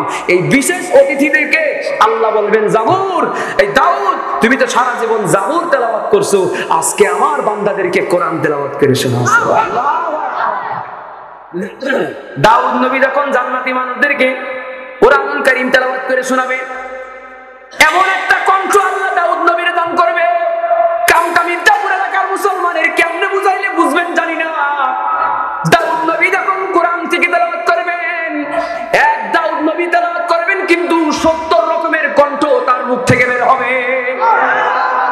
এই যে দেখতেছেন না, ইকো হইতেছে, হ্যাঁ, তো বাড়ি খেয়ে খেয়ে 2-3 বার শেষ। তা আমার যেই কণ্ঠ, এরকম 70 জনের কণ্ঠ, এক একজনের কণ্ঠে এক এক সুমিষ্টতা, এরকম একটা কণ্ঠ আল্লাহ দাউদ নবীর দান করবে। সুবহানাল্লাহ। ওই তেলাওয়াত কারা কারা শুনতেছেন দেই? আল্লাহ আমাদের সবাইকে কবুল করো, বলেন আমিন। আরো জোরে বলেন আমিন। আগেই কইছি আজকে ওয়াজ সংক্ষিপ্ত হবে, কিন্তু খুব গুরুত্বপূর্ণ। একেবারে শেষ লগ্নে শেষ সময়ে চলে এসেছি। দাউদ নবী বিশেষ অতিথি যখন কোরআন তেলাওয়াত হয়ে যাবে, এবার আল্লাহ বলবেন, এর থেকে আরো ভালো তেলাওয়াত শুনবা? কই হ্যাঁ, এর থেকে ভালো তেলাওয়াত শুনবো। তো এবার মুহাম্মদুর রাসূলুল্লাহকে বলবেন, প্রধান অতিথি আপনি এবার স্টার্ট করেন। আল্লাহু আকবার। আরে আমাদের সরকার একজন প্রেসিডেন্ট একজন ছিলেন জেনারেল এরশাদ সাহেব, ওনার টাইমে আমেরিকায় একটা কনফারেন্স হয়েছিল, সব ধর্মের মানুষদেরকে ওই জায়গায় দাওয়াত করছিল। তো মুসলমানদের পক্ষ থেকে কারি আব্দুল বাসেতকে পাঠানো হয়েছিল। সুবহানাল্লাহ বলেন। কারি আব্দুল বাসেতকে পাঠানো হয়েছিল। তো কারি আব্দুল বাসেতের টাইম যখন আসছে, এর আগে যারা উঠছে তো তমন কিমি পড়ে আর কি, আমি তো পারি না, ওনারা পড়ে। তো আব্দুল সবাই উঠছে, যিনারা মেনটেন করতেছে পরিচালক উপস্থাপন, আমরা ঘন্টা নিয়ে বসে আছে যে টাইম হয়ে গেলে টং করে আওয়াজ দেবে, আপনি আপনার পড়া শেষ করেন। তো সবার দেখা যাচ্ছে টাইম হয়ে গেলে নামাই দিচ্ছে, টাইম হয়ে গেলে নামাই দিচ্ছে। আব্দুল বাসেত খান, কারি আব্দুল বাসেত সাহেবের টাইম যখন আসছে, তো উনি উঠা ওনার ঢং করতে করতে লাগছে 1 মিনিট।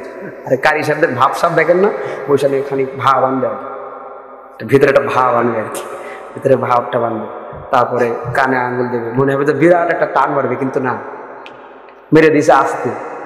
তো কারি আব্দুল বাসেত সাহেব যখন এই মানে তার আইটেম করতে করতে 2-2.5 মিনিট 5 মিনিটের থেকে চলে গেল, মুসলমান যেগুলো বসে আছে ইস বিশ করতেছে, ওরে জিতাব দরকার আমাদের। হিন্দু ধর্মের লোক এত সুন্দর করে, ওই ধর্মের লোক এত ধর্ম করে, আমার ধর্মের লোক গেছে ও 2.5 মিনিট তো ভাব নিতে নিতেই নষ্ট করে দিল। জেতবো কেমনি আমি? মুসলমান গুলো বসে বসে শুধু ইস বিশ করতেছে, কোন লোকের ধরে এই জায়গায় বসাই দিল রে? ভালো লোক বসাতে ধরেই তার আবার টাইম কাছে লাগবে, করতেছে কি লোকটা? এখন এরা রাগে ইস বিশ। আর কারি আব্দুল বাসেত কিছুক্ষণ পরে 2-2.5 মিনিট 3 মিনিটের মাথায় গিয়ে এবার শুধু বলছে বিসমিল্লাহির রহমানির রহিম।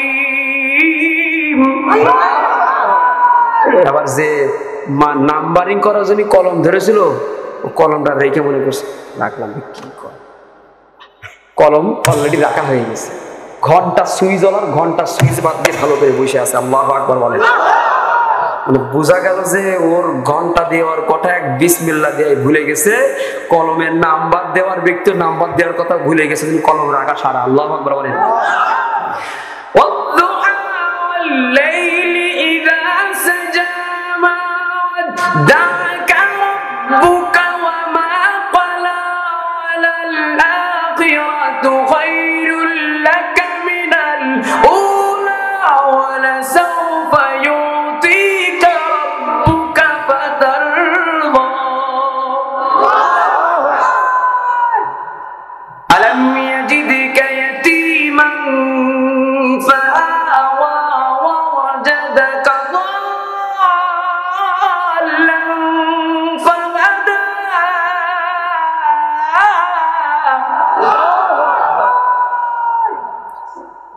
ووجدك عائلا فأغنى فأما اليتيم فلا تقهر وأما السائل فلا تنهر وأما بنعمة ربك فحدث لا إله إلا الله لا إله إلا الله والله أكبر ولله الحمد بسم الله الرحمن الرحيم।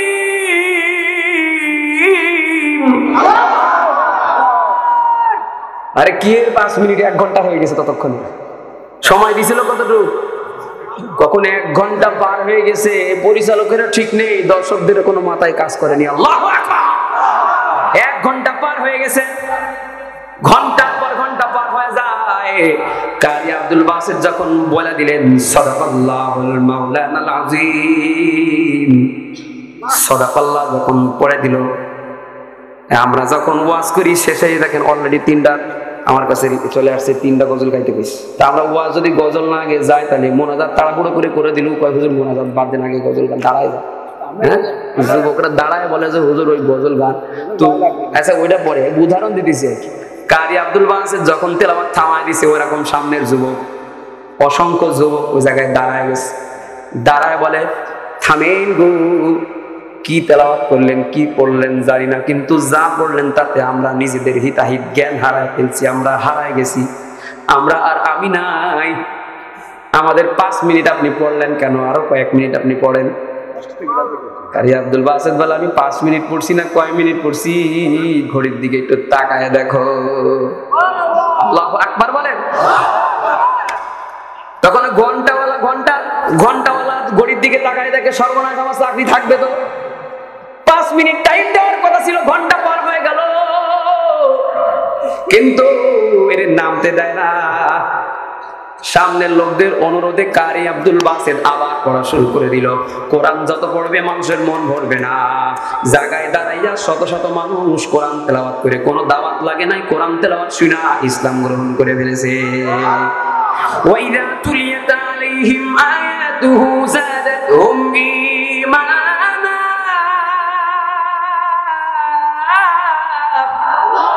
আরে কোরআন তেলাওয়াত করবে যে শুনবে তার ঈমান বাড়বে। ঈমান যখন বেড়ে যায়, এজন্য দাওয়াত লাগে না, ওয়াজ লাগে না, কোরআন তেলাওয়াত শুনলেই ঈমান বেড়ে যায়। আমি একদিন একটা আন্তর্জাতিক কোরআন সম্মেলনে ছিলাম, ঢাকা চক বাজার এলাকায় পড়াশোনা করার কাজে ওই এলাকায় থাকতাম।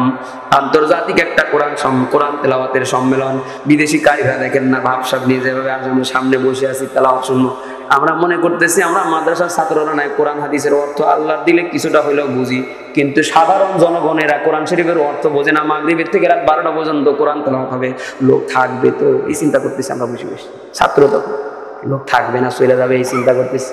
কিন্তু দেখলাম মাগরিবের পর থেকে শুরু হয়ে গেল, মাঝখানে ইশার নামাজ হয়ে গেল, রাত 12টা 1 মিনিট হয়ে গেছে, আমরা তো আমি নাই। আমরা রাত 12টা 1 মিনিটে যখন শেষ হবে পেছনে তাকায় দেখি প্যান্ডেল ভরে গেছে, প্যান্ডেলের থেকে 2 ডাবল মানুষ পেছনে দাঁড়ায় দাঁড়ায় পাগলামি করতেছে, আল্লাহু আকবার বলতেছে আর কোরআন শুনতেছে।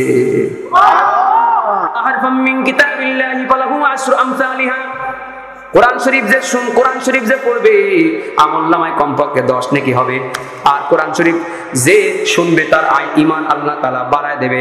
এজন্য আবু জেহেল নবীর বাড়ির কিনারায় প্রত্যেকদিন চুরি করে করে কোরআন তেলাওয়াত শুনতো, যেহেতু খতাম আল্লাহ মোহর লাগায় দিছে, কোনোদিন আর ঈমান তার আনার সুযোগ হবে না।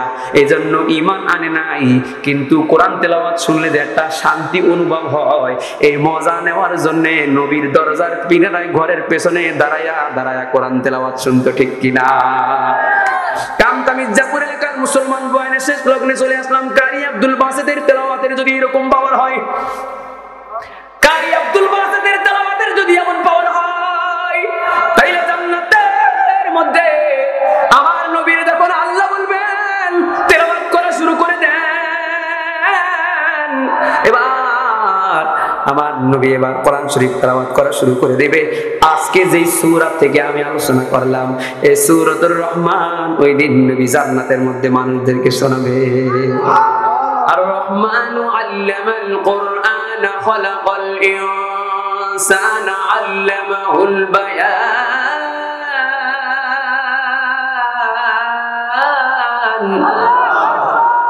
আশ-শামসু ওয়াল কমারু বিহুসবানি ওয়ান নাজমু ওয়াশ-শাজারু ইয়াসজুদান।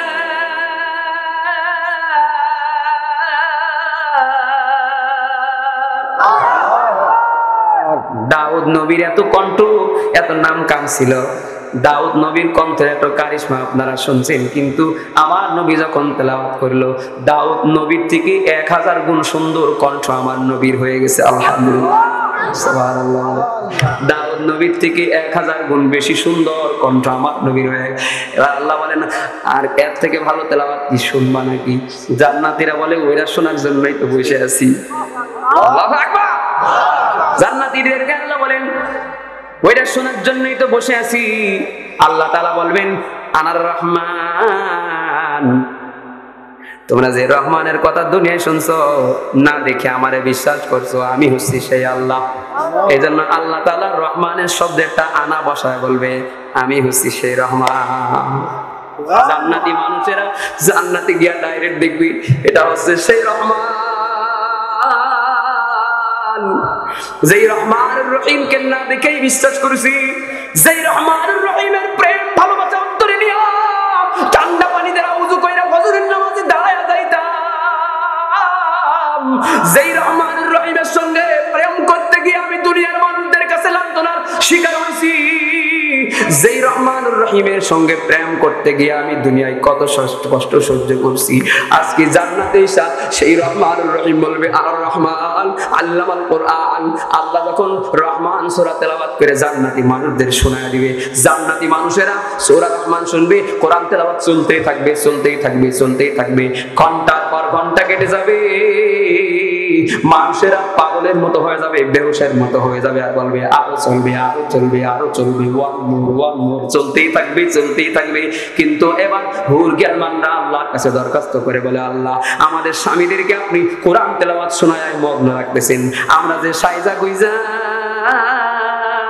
ঘর গুছাইয়া বসে আছি, বাসর রাত রেডি কইরা বসে আছি, আমাদের স্বামীরা আসবে কখন? এদেরকে তো আপনি এই কোরআন তেলাওয়াত শোনায়া শোনায়া সময় পার করে দিলেন, আমরা তো আমাদের স্বামীর অপেক্ষায় আছি।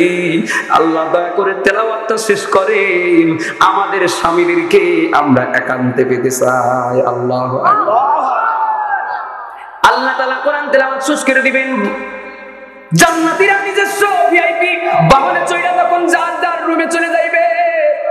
এবার হুর গেলমান তার খাদিম খুদ্দাম যারা থাকবে, এবার এই জান্নাতীর চেহারার দিকে তাকায় থাকবে, চোখ লড়াবে না। হুরদের বলবে কিরে আমার দিকে তাকায় আছিস? হ্যাঁ, জান্নাতি ব্যক্তি বলবে আমার দিকে তাকায় আছিস, আমারে তো আজকে প্রথম দেখো নাই, যাওয়ার আগেও তোমারে দেখছিলে, আসার পরে আমার দিকে এমন তাকায় আছো কেন? এই জান্নাতের হুরেরা তাদের স্বামীদেরকে বলবে আল্লাহর কুদরতের সামনে দাঁড়ায় বৈশা যখন আপনারা কোরআন তেলাওয়াত শুনে আসলেন, কোরআন তেলাওয়াত শুনে আসার পরে আপনার চেহারায় যে নূরের ঝলকানি শুরু হয়েছে, এত সুন্দর চেহারা কিন্তু আগে ছিল না, যতই আপনারা দেখি ততই মুগ্ধ হয়ে যায়। মুসলমানের আমার এই ছিল সূরাতুর রহমান, এই ছিল জান্নাতের বর্ণনা। এখানে আমরা যতগুলো মানুষ আছি আল্লাহ আমাদের সবাই সেই জান্নাতে কবুল করে নিক। জোরে বলেন আমিন, আরো জোরে দিয়ে বলেন আমিন। এজন্যই আল্লাহ তাআলা রহমানুর রহিম, আল্লাহ কোরআন শিখাইছে, মানুষ বানাইছে, এজন্য গুরুত্ব দেওয়ার জন্য বলেছে যে মানুষ দুনিয়ায় জন্ম নেওয়ার পরে তোর প্রথম কাজ হবে কোরআন শিখাইছে। না, জন্মের আগে তোরে জানাই দিছি যে আমি কোরআন শিখাইছি, আগে তুমি কোরআন শিখবা। সন্তান জন্ম নিয়েছে, পড়ালেখা করার বয়স হয়েছে, নো এবিসিডি শিখাবেন কিন্তু আগে না, ওয়া শিখাবেন কিন্তু আগে না, 1 2 3 শিখাবেন কিন্তু আগে না, আগে শিখান তোমার আল্লাহকে, তোমার রাসূলকে, আগে মসজিদ কোনটা মাদ্রাসা কোনটা, আলিফ বাটা ঠিক কিনা বলেন। সন্তানকে এইটা আগে শেখাতে হবে। রহমান সূরা আমাদেরকে এটাই শিক্ষা দিয়েছে। একটা উদাহরণ দিয়ে আমি শেষ করব। আল্লাহর একজন নবী ছিলেন হযরত মুসা কালিমুল্লাহ। আমরা তো জান্নাতে গিয়ে আল্লাহর সঙ্গে দেখা করতে চাই, কিন্তু মুসা নবী দুনিয়ায় বৈশায় আল্লাহর সঙ্গে অডিও কলে কথা কইতো। সুবহানাল্লাহ বলেন, আরো জোরে বলেন।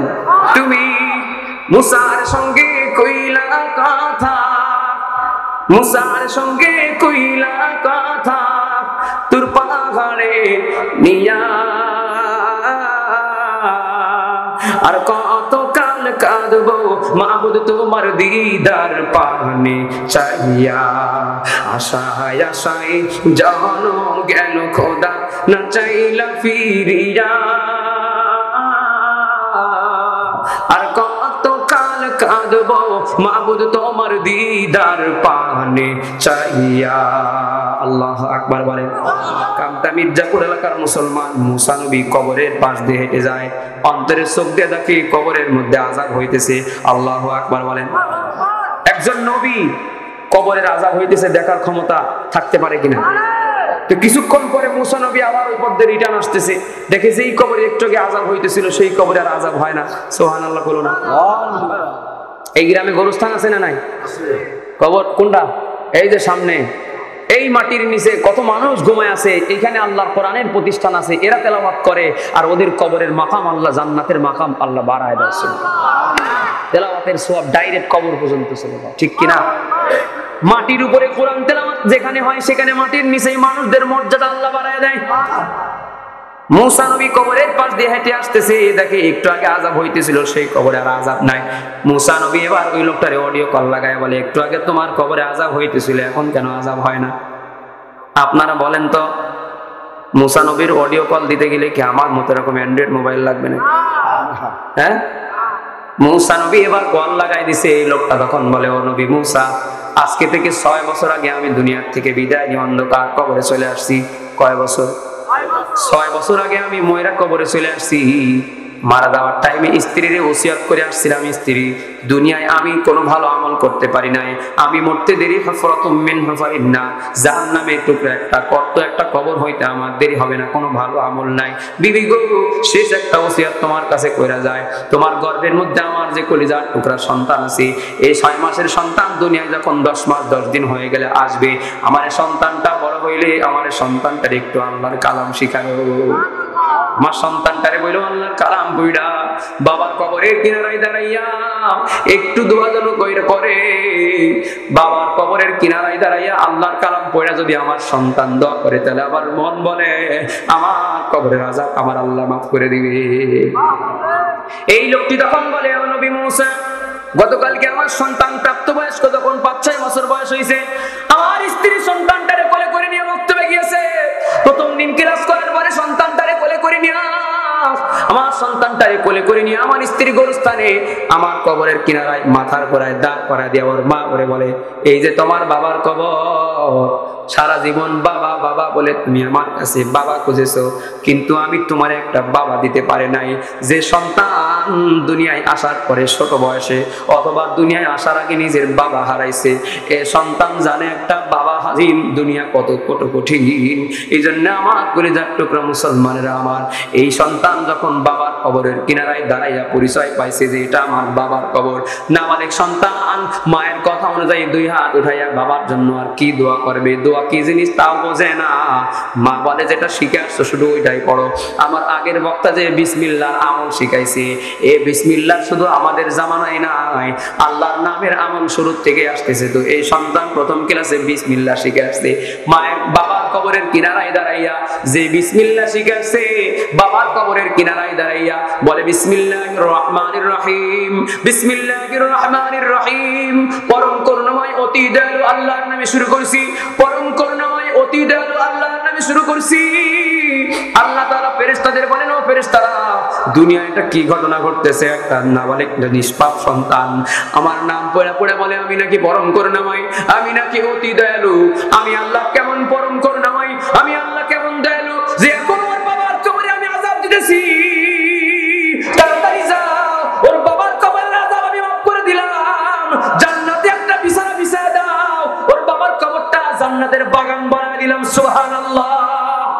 কোরআন শিখাও ছেলে মেয়েদের, ওহে মুসলমান, কোরআন শিখাও ছেলে মেয়েদের, ওহে মুসলমান, জান কবজের সময় তোমার হইবে রে আসান, জান কবজের সময় তোমার হইবে রে আসান, ঠিক কিনা? ও কামতা মির্জাপুর এলাকার মুসলমান, দুনিয়া থেকে তো চইলাই যাব, আজকে 6 জন ছেলে কোরআনের হাফেজ হয়ে পাগড়ি নিছে, এরকম অন্তত একটা সন্তান আপনার গড়ে যাওয়া লাগবে। আজ থেকে বহু বছর আগে 2010 সালে আমার উস্তাদ মরহুম আইনুদ্দিন আল আজাদ রহমতুল্লাহ আলাইহি মর্মান্তিক সড়ক দুর্ঘটনার মাধ্যমে কিন্তু দুনিয়া থেকে বিদায় নিয়ে চলে গেছে। আল্লাহর এই বান্দা এই বাংলাদেশের এই প্রান্ত থেকে ওই প্রান্ত সবর করতো, রাত দিন কোনো মানামানি নাই, গ্রামের জামাই ছিল কিন্তু আসার টাইম নাই, এই প্রান্ত থেকে ওই প্রান্ত ছুটে ছুটে এইভাবে দুনিয়ায় যতদিন ছিল ছুটতে ছুটতে ছুটতে একবারে ডাইরেক্ট আল্লাহর কাছে চলে গেল। আহত হইয়া লোকটারে যখন হাসপাতালের মধ্যে নিছে, হাসপাতালের অপারেশন থিয়েটারে যখন ডাক্তারেরা অপারেশন করে সেন্সলেস করবে, আল্লাহর বান্দা তখন বলে, ডাক্তার সাহেব আর টাইম নাই, আমারে আর আপনি অপারেশন করেন না, আমার সেন্সলেস করবেন না। কিছুক্ষণ তেলাওয়াত দোয়া দরুদ জিকির করছে, তারপরে জিকিরের মাধ্যমে আইনুদ্দিন আল আজাদ রহমতুল্লাহকে আল্লাহ দুনিয়া থেকে নিয়ে গেছে। বলেন না সুবহানাল্লাহ। অ্যাক্সিডেন্ট করে এমন জায়গায় পড়েছিল, নাটোরের লালপুরে এমন জায়গায় অ্যাক্সিডেন্ট করে পড়েছিল একেবারে ভোরের 6টার সময়। ওই সময় রাস্তায় কোনো লোক না, একটা মোড়ের মধ্যে রাস্তার গাড়ির সঙ্গে মুখোমুখি সংঘর্ষ। ড্রাইভারটা পাশে বসা ছিল, উনি নিজে ড্রাইভ করতেছিলেন। পাশে বসা ড্রাইভার জায়গায় দুনিয়ার থেকে বিদায় নিয়েছে, কিন্তু আইনুদ্দিন আল আজাদ রহমতুল্লাহ আলাইহি দুনিয়ার থেকে তখনও বিদায় নেয় নাই। সামনের থেকে এমন জোরে চাপ দিছে, পেটের সঙ্গে এমন জোরে ঠাসা দিয়ে ধরে রাখছে যে পেটের নাড়ি ভুড়ি সহ পেটের মধ্যে তরল পদার্থ যা আছে সবকিছু অলরেডি নাক মুখ দিয়ে বের হয়ে গেছে। বেঁচে থাকার মতো কোনো সুযোগ নাই। হঠাৎ করে বাড়ির থেকে দাও অথবা কাশি নিয়ে একজন মাঠের মানুষ, কৃষক মানুষ মাঠের দিকে যাইবে, দেখি মাঠে যাওয়ার লোকটা সকালে দেখে গাড়ি একটা অ্যাক্সিডেন্ট হয়ে পড়ে আছে, আর গাড়ির মধ্যে থেকে আল্লাহ আল্লাহ নামের জিকিরের আওয়াজ আসতেছে। গাড়ির কাছে গিয়ে দেখে একজন আলেম ড্রাইভারের সিটে অ্যাক্সিডেন্ট করে বসা আল্লাহ আল্লাহ বলে বলে জিকির করে। কত সুন্দর একটা মরণ আল্লাহ তারে দিয়ে দিল নিজে হাতে কইরা। আমরা কিন্তু তার বাড়ির গোরস্থানে দাফন করে আসছি। দুনিয়ার থেকে যখন বিদায় নিয়েছেন নাবালেগ 2টা সন্তান রেখে গিয়েছিল। আজকে তার কলিজার টুকরা সন্তানটাও কিন্তু কোরআনের হাফেজ হয়ে গেছে, কিন্তু দুনিয়ায় দেখে যেতে পারে নাই। বাবা হিসাবে একজন বাবা যখন দেখবে তার সন্তানটা কোরআনের হাফেজ হইয়া পাগড়ি পইরা জান্নাতি একটা লেবাস নিয়ে দাঁড়া আছে, একজন মায়ের কাছে একজন বাবার কাছে একটা সারা জীবনের অপেক্ষা করার একটা সময়। কিন্তু মরহুম আইনুদ্দিন আল আজাদ সন্তান জন্ম দিল, কিন্তু সন্তান পাগড়ি নিল, সে কিন্তু দুনিয়াতে নাই। আমার আল্লাহ তারে নিয়ে চলে গেল। সন্তান 2টা আছে, 2টাই কিন্তু হাফেজ হয়েছে, আলেমা আলেমা হইতেছে। আল্লাহর এই বান্দা বান্দি তার 2টা সন্তানকে আল্লাহ তাআলা কুদরতি ভাবে যেন হেফাজত করেন, বলেন আমিন। আর জোর দিয়ে বলেন আমিন। আমার কলিজার টুকরা মুসলমান, উনি কিন্তু দুনিয়া থেকে চলে গেছে বলে এটা বলার কোনো উপায় নাই। জীবনটা শেষ হয়ে গেছে, বরবাদ হয়ে গেছে, বলার কোনো সুযোগ নাই। কারণ এই দুনিয়া আমাদের আসল জায়গা না, সবাই একদিন চলে যাওয়া লাগবে। আপনারটা একদিন শেষ হবে, আপনার সংসারও একদিন শেষ হবে, আপনার একদিন দুনিয়া থাকা কিন্তু হবে না, আপনিও চলে যাবেন, একদিন হলেও যাওয়া লাগবে। কোন হালতে গেলাম এটাই হচ্ছে আমাদের দেখার বিষয়। যখন তুমি এসেছিলে ভবে, কেঁদেছিলে তুমি, হেসেছিলে সবে, এমন জীবন তুমি করো না গঠন। মরিলে হাসিবে তুমি, কাঁদিবে ভুবন, মরণে হাসিবে তুমি, কাঁদিবে ভুবন। আইনুদ্দিন আল আজাদ মরে যাওয়ার পরে আজও তার গ্রামে গিয়া খোঁজ নিয়ে দেখেন গাড়ি ভরে ভরে শত শত মানুষ তার কবর জিয়ারত করতে আসে। এখন আমার কাছে কত শত আলেম ওলামা এই জিনেদের এলাকায় ঢুকে আর আমার কাছে টেলিফোন করে বলে, কোথায় আইনুদ্দিনের বাড়ির লোকেশনটা আমার একটু দাও। কত মানুষের যে তার বাড়ির ঠিকানা দিয়েছি তার কোনো ঠিক নাই, কোনদিন তার সঙ্গে দেখা হয় নাই, কিন্তু নাম শুনেই ভালোবেসে ফেলছে, কণ্ঠ শুনেই ভালোবেসে ফেলছি, গজল শুনেই ভালোবেসে ফেলছি। কত শত শত কোটি কোটি মানুষের দোয়া সে কবরে শুয়ে শুয়ে পায়। তুমি আমি জীবন গঠন করেছি, সে একটা জীবন গঠন করেছি, সে তার জায়গায় সফল হয়ে গেছে। আমরা আমাদের কবরে কি হালত হবে এই চিন্তা নিয়ে অন্তত একটা হলো তার মতো সন্তান দুনিয়ায় রেখা যায়, যে সন্তানটা কোরআনের হাফেজ হবে। কোরআনের সন্তান একটা হাফেজ কোরআন যেই বাড়িতে আছে, ওই হাফেজ কোরআনের মায়ের মরণ বাবার মরণ ইমানি হালতেই সাধারণত হয়। কারণ আলেম জানে, হাফেজ জানে, বাবা মার মরণের টাইমে মাথার গোড়ায় বৈশা বৈশা সূরা ইয়াসিনের তেলাওয়াত করতে হয়, তাইলে আল্লাহ তাআলা ইমানি হালতের মরণ দেয়, শয়তানের ধোঁকা হয় না। সন্তান আমার আব্বা আম্মা আল্লাহর মেহেরবানিতে বেঁচে আছে, দাদির মরণ আমার সামনে হয়েছে, আমি দেখছি। ছোট 2 ভাই বোন কোরআন শরীফ খোলা সূরা ইয়াসিন তেলাওয়াত করতেছি শুক্রবার জুমার নামাজের পরে। সূরা ইয়াসিন তেলাওয়াত 2 মুবিন হয়ে গেল, মুস্কি একটা হাসি দিয়া চোখের সামনের থেকে আমার দাদি আমাদের সামনের থেকে বিদায় নিয়ে চলে গেল। এখন আমার আব্বা বৃদ্ধ হয়ে গেছে, ওপেন হার্ট সার্জারি করা একজন অসুস্থ মানুষ, তারপরেও প্রত্যেক সপ্তাহে বাপ মার নামে 1 খতম করে কোরআন পড়ে। এক খতম করে কোরআন পড়া 3 কিলো 3.5 কিলো দূরে বাপ মার কবর জিয়ারত করে বাপ মার কাছে হাদিয়া পৌঁছে দিয়েছে। তুমি এমন একটা হাফেজ সন্তান রেখে যাও, তুমি এমন একটা আলেম সন্তান রেখে যাও, অথবা আল্লাহ যদি তৌফিক না দেয় তাহলে অন্তত তাদের সহযোগিতাকারী হও। কুন আলিমান আও মুতাআল্লিমান আও মুঈনান আও মুহিব্বান ওয়ালাকিন খামিসুন ফাতাহলিক। আলেম হও, ছাত্র হও, শিক্ষক হও, সহযোগিতা করা হও, মুহাব্বতকারী হও, অন্তত বিরোধিতাকারী হয় না, ধ্বংস হয়ে যাবা। এজন্য একটা সন্তান হইলো কোরআনওয়ালা বানানো লাগবে, একটা নাতিপুতি হলো নিজের জন্য দোয়া করবে এমন একটা বংশের মানুষ আলেম বানানো লাগবে। কারা কারা নিয়োগ করতে পারে?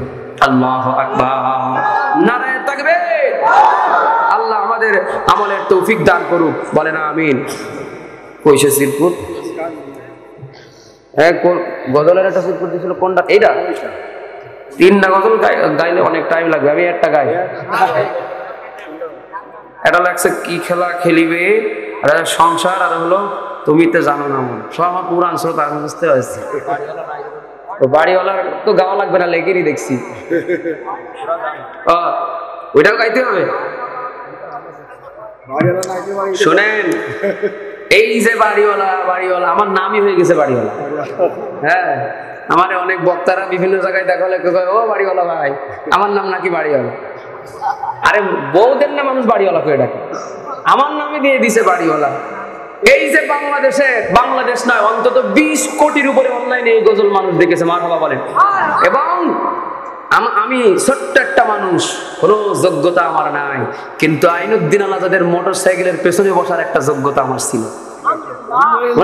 ওনার মোটরসাইকেলের পেছনের সিটে বসার একটা যোগ্যতা আমার ছিল, এছাড়া আর কোনো যোগ্যতা আমার নাই।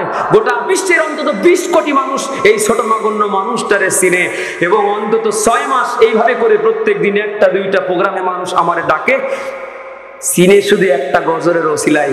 গোপন সূত্র তো মানুষ জানে না, গোপন সূত্র হলো কামতা মির্জাপুরের জামাই। এটা হচ্ছে আমার গোপন সূত্র। কিছুদিন তার সান্নিধ্য আল্লাহ আমারে রেখেছিল এই ঝিনেদা কালীগঞ্জ এলাকায়। যখনই ঢোকে আমি ছোট মানুষ, ওর সাথে রুহুল আমিন থাকতো 7 মাইলের। রুহুল আমিনটা বলতো, আমার কথা বলতো যে ফোন দাও। তখন তো কলরবও প্রতিষ্ঠা হয়নি, কলরব তো 4 সালে হয়েছে, এর আগের কথা কইতেছি আর কি। তো আমারে ফোন দিয়া, সাথের গাড়ি থাকলে গাড়ি, মোটরসাইকেল হলে মোটরসাইকেল, ওটা পিছনে উঠায় নিয়ে চলে যাইতো। কারণ উনি শিল্পী মানুষ, ওনার বয়ানের আগে একটা গজল না গাইলে তার জজবা আসতো না। এই জন্য ভালো শিল্পী না পাইলে আমারে বাড়িতে ডাক দিন, এই পথে গেলেই আমারে ডাক দিত। তা আমি ছুটি নিয়ে, মাদ্রাসার থেকে ছুটি নিয়ে ওনার সাথে যাইতাম, ওনার পেছনে পাশে বৈশা ওনার ওয়াজের আগে গজল গাইতাম। খুশি হইতেন, পরামর্শ দিতেন, দোয়া দিতেন। আমি হচ্ছে সেই দোয়ার ফসল, আলহামদুলিল্লাহ।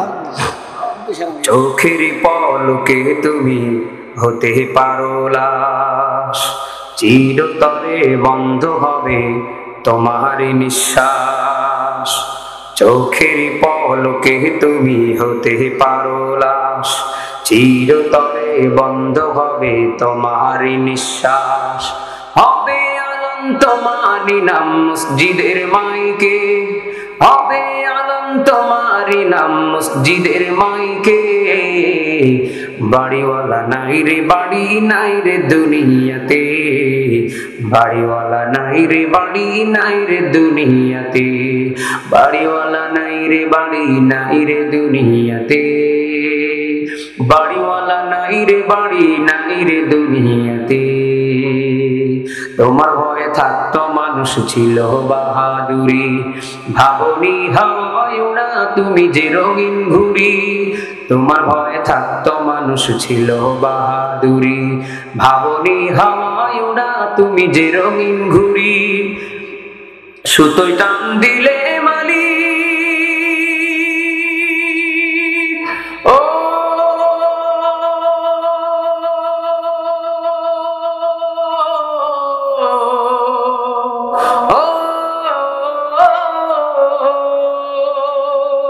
সুতোয় টান দিলে মালিক পারবে না থাকিতে।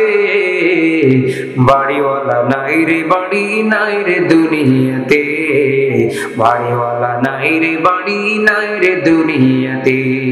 যাদের সাথে চলতে তুমি থাকতে দিবা দিবানিশি, জানা যায় শরীক হবে তোমার প্রতিবেশী, যাদের সাথে চলতে তুমি থাকতে দিবানিশি, জানা যায় শরীক হবে তোমার প্রতিবেশী, স্বজনেরা নিয়ে যাবে ও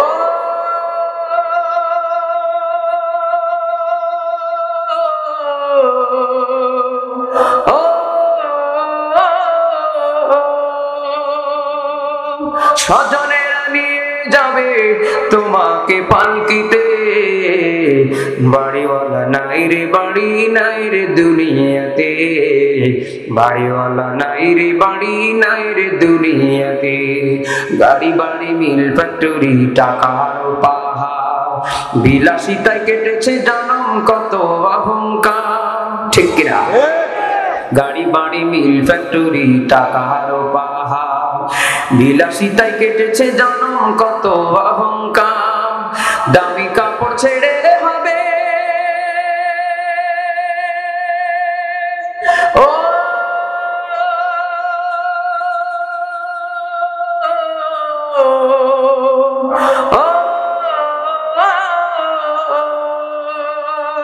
দামি কাপড় ছেড়ে হবে সাদা কাফন পরিতে, বাড়িওয়ালা নাই রে বাড়ি নাই রে দুনিয়াতে, বাড়িওয়ালা নাই রে বাড়ি নাই রে দুনিয়াতে, বাড়িওয়ালা নাই রে বাড়ি নাই রে দুনিয়াতে, বাড়িওয়ালা নাই রে বাড়ি নাই রে দুনিয়াতে, বাড়িওয়ালা নাই রে বাড়ি নাই রে দুনিয়াতে, বাড়িওয়ালা নাই রে বাড়ি নাই রে দুনিয়াতে।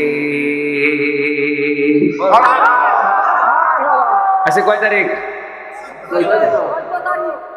কি দিবস? হ্যাঁ, এইটা কন কি দিবস? ভালোবাসা দিবস। আর যারা বৈধ ভালোবাসা করে তাদের ভালোবাসার দিবস টিবস লাগে না, ঠিক কিনা? হ্যাঁ, ভালোবাসা প্রতিদিন বৈধ জায়গায়, ঠিক কিনা বলেন? আমাদের অন্তরে ভালোবাসা আছে বলে আমরা আজান শুনে মসজিদে যাই, আমাদের অন্তরে ভালোবাসা আছে বলেই আমরা ওয়াজ মাহফিলে আসছি।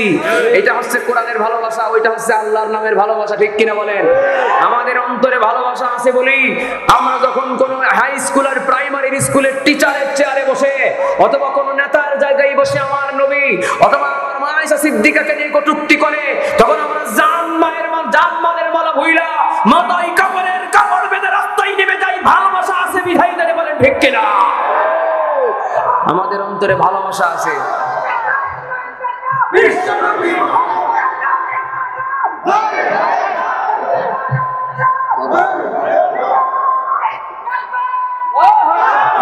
কারণ আমাদের দেশে আমাদের নবীকে ইনসাল্ট করে কথা বলাটা অনেকের জন্য একটা ট্রেডিশন হয়ে গেছে, স্টাইলের ব্যাপার হয়ে গেছে। কিন্তু এই বাংলাদেশে লতিফ সিদ্দিকী এমন মরা মরছে, ঠিক কিনা?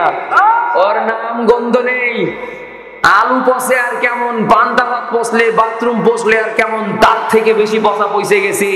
দলের লোকে এখন আর তারে কুড়িতে গনে না, জোরে বলেন ঠিক কিনা? আমার নবীকে নিয়ে যেখানে যেদিন যে অবস্থায় কটূক্তি করে বস্তা পচা পচে গেছে। এজন্য আমাদের অন্তরে ভালোবাসা আছে বিধায় আমরা এইগুলা করে থাকি। আমাদের দেশে শফিক রহমান বিদেশ থেকে 14ই ফেব্রুয়ারি বিশ্ব ভালোবাসা দিবস নামক একটা দিবস নিয়ে আসছে। এদিন দেখা যায় মেয়েরা 7 বছর রেডি হয়ে থাকে। আগে মেয়েরা রেডি থাকতো, কলে স্বামীর ঘরে যাব, বাসের ঘরে গিয়ে নিজের সতীত্ব স্বামীর কাছে সমর্পণ করব। কিন্তু এই যুগের মেয়েরা মায়ের স্বর্ণ গহনা চুরি করে পয়সা ওইগুলো নিয়ে একটা গিফট কিনা বয়ফ্রেন্ডের সঙ্গে রাস্তায় আর পার্কের চিপাই চাপাই নিজের শরীরটা বিসর্জন দেয়, ঠিক কিনা বলে? এজন্য শফিক রহমান বাংলাদেশে যে অশ্লীল দিবস নিয়ে আসছে, এই অশ্লীল দিবস কামতা মির্জাপুরের মুসলমান গ্রহণ করে নাই বিধায় আজকে কোরআনের তাফসীরের মাহফিলে আসছে, যারা বলে ঠিক কিনা? এই ব্যাপারে আইনুদ্দিন আলাজাদের গজল আছে না নাই? কইব নাকি? মাওলা কেন আইলাম রে জান মানাতে, আমি কেন আইলাম রে মাওলা, কেন আইলাম রে জান মানাতে, আমি কেন আইলাম রে। এই জামানার মানুষগুলোর মানুষ নাহি বলে, ঠিক কিনা? এই জামানার মানুষগুলো মানুষ নাহি বলে। গরু গাধা হার মানাইয়া, গরু ছাগল হার মানাইয়া পশুর মতন চলে। আমি কেন আইলাম রে এই জামানাতে, আমি কেন আইলাম রে? পথে ঘাটে চলছে ওরা গলা গলি ধরে, পথে ঘাটে চলছে ওরা গলা গলি ধরে। দেখলে ওদের চলা ফেরা, দেখলে ওদের চলা ফিরা, মাথায় আমার ঘোরে, ঠিক কিনা? আমি কেন আইলাম রে এই জামানাতে, আমি কেন আইলাম রে মাওলা, কেন আইলাম রে এই জামানাতে, আমি কেন আইলাম রে? এই সমাজটা খাইলো ওরা, খাইলো ছিড়ে খাবলে। মা বোনেদের দিল ওরা, মা বোনেদের দিল ওরা ঘরের বাইরে ছেড়ে, ঠিক কিনা? আমি কেন আইলাম রে এই জামানাতে, আমি কেন আইলাম রে? মুরতাদেরা এদের নিয়ে খেলছে কত খেলা, ঠিক কিনা বলে? মুরতাদেরা ওদের নিয়ে খেলছে কত খেলা। সম অধিকারের নামে, সম অধিকারের নামে লম্পটদের মেলা। আমি কেন আইলাম রে এই জামানাতে, আমি কেন আইলাম রে মাওলা, কেন আইলাম রে এই জামানাতে, আমি কেন আইলাম রে মাওলা, কেন আইলাম রে এই জামানাতে, আমি কেন আইলাম রে? এবার আমার ছুটি 12টা বেজে গেছে, মোনাজাত হবে তো। মুরব্বীরা অনেকে তো মাজায় ব্যথা শুরু হয়েছে, আপনারা জানেন তা? আরে বিপ্লবী তো কইলাম এতক্ষণ। আচ্ছা একটা কইব, আর কোনটা করবো কোন? আচ্ছা একটা কাজ করি, না শোনেন না, একটা গজলের মতো করে এখানে 3টা গজলের নাম আছে, 3 গজলের 3 অংশ কব, ঠিক কিনা? হবে না? বিল পাস হলো না? তুমি তো জানো না মন ক্ষমতাশালী সে কত, তুমি তো জানো না মন ক্ষমতাশালী সে কত। কে? আল্লাহ। তার মনে মনে যাহা হয় তাহাই হয়ে যায়, মনে মনে যাহা হয় তাহাই হয়ে যায়। বিশ্ব জগতে যত ক্ষমতাশালী সে কত, তুমি তো জানো না মন ক্ষমতাশালী সে কত। তার কুদরতি ক্ষমতায় বরফ গলে জল হয়, রবি শশী গ্রহ তারা শূন্য ভরে টিকে রয়। তার কুদরতি ক্ষমতায় বরফ গলে জল হয়, রবি শশী গ্রহ তারা শূন্য ভরে টিকে রয়। সাগর সমুদ্র নদীর জলধারা, সাগর সমুদ্র নদীর জলধারা, তার হুকুমে অবনত ক্ষমতাশালী সে কত। তুমি তো জানো না মন ক্ষমতাশালী সে কত, ঠিক কিনা বলেন?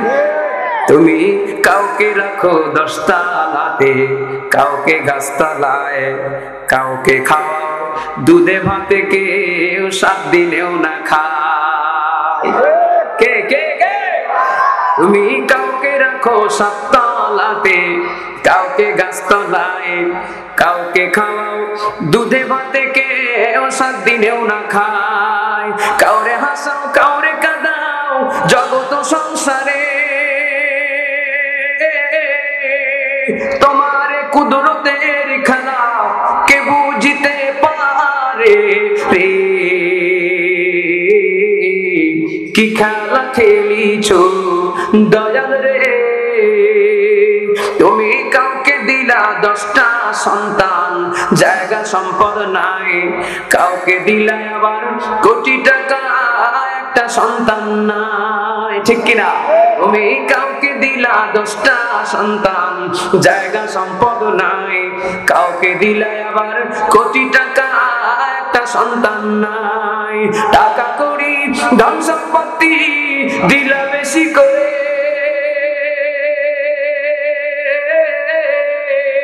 কিন্তু মরার পরে কান্দে করে কবরে নামাবে কে তারে।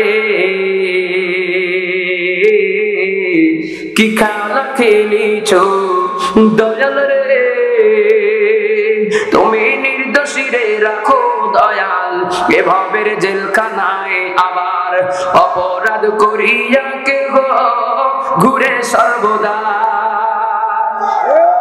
শয়তান সন্ত্রাসী মস্তান গর্থদার ক্যাসিনো সম্রাট হাজারো অপরাধীর মামলা মোকদ্দমা নিয়ে জেলে যায়, কিন্তু কয়দিন পরে জামাই আদর করে আবার তাদের ছেড়ে দেওয়া হয়। কিন্তু বাংলাদেশের অন্তত 2 থেকে 3 হাজার আলেম উলামারা কোরআন বুকে নিয়ে জেলখানার ঠান্ডা মাটির উপরে কনকনে শীতে কাঁপতেছে। ওরে আলেম কাঁপে না, আল্লাহর আরশ কাঁপা উঠেছে। তুমি 2023 সালে বাংলাদেশের দুর্ভিক্ষ দূর করার প্ল্যান করতেছো, দুর্ভিক্ষ দূর হবে না হাদিসের ভাষ্য অনুযায়ী। আলেমদেরকে ছাইড়া দেন, বাংলাদেশে 23 সালে দুর্ভিক্ষ আসবে না, ধরে বলেন ঠিক কিনা? তুমি নির্দোষী রাখো দয়াল, এভাবে জেলখানায় আমার অপরাধ করিয়া কেহ ঘুরে সর্বদাই নদীর এপার ভাঙ্গ ওপার গর, এই কি তোমার খেলা?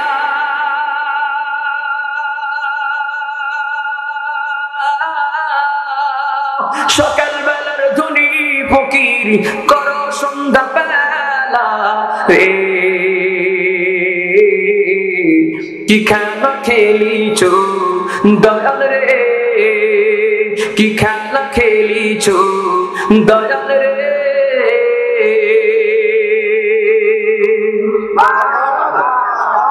সব করাইতেছেন কে?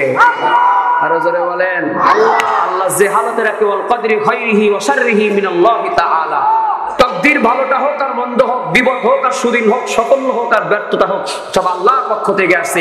আলহামদুলিল্লাহ বলে মেনে নিতে হবে। তাইলে পাস করা ইমানদার ছাত্র যদি মেনে নিতে না পারে, ফেল করে হুফরাতুম মিন হুফারিন নার, জাহান্নামে একটা কবর পাবে, ঠিক কিনা? যেন আল্লাহ আমাদের পাস করার তৌফিক দিক, বলেন আমিন। আলহামদুলিল্লাহ, আপনারা অনেক সময় বসে আছেন, ভালোবাসছেন, এজন্য ভালোবেসে কিছু দাবিও করেছেন। কৃতজ্ঞতা শুকরিয়া জানাই আপনাদের। আমরা এখন মোনাজাত করব। আমাদের এই সামনে গোরস্থান আছে, গোরস্থানে অনেক মানুষ ঘুমায় আছে। বিশেষ করে আমাদের মরহুম আনিউদ্দিন আল আজাদ রহমতুল্লাহ আলাইহি, ওনার জন্য দোয়া হবে। ওনার সন্তান আছে, আল্লাহ ওনার সন্তানকে, এই গ্রামের নাতি, তাকে যেন এই স্টেজে বসা এই এলাকার মানুষে বাপের মতো করে গজল শোনানোর তৌফিক দিক, বাপের মতো করে কোরআনের খেদমতে আল্লাহ কবুল করুক, বলেন আমিন। কন্যা সন্তান আছে, আল্লাহ তাকেও ভালো আলেমা এবং বাবা যে বেঁচে থাকলে যেভাবে মানুষ করতেন তার থেকে সুন্দরভাবে আল্লাহ যেন তাকে মানুষের মতো মানুষ করে ভালো একটা ভবিষ্যতের ব্যবস্থা আল্লাহ যেন দয়া করে দেন, বলেন আমিন। যারা দাঁড়ায়, হ্যাঁ, সবার জন্য দোয়া হবে। বিশেষ করে যারা দান করেছে তাদের জন্য দেওয়া হবে। মা বোনেরা মোনাজাতটা করে যান, মোনাজাত না করে উঠেন।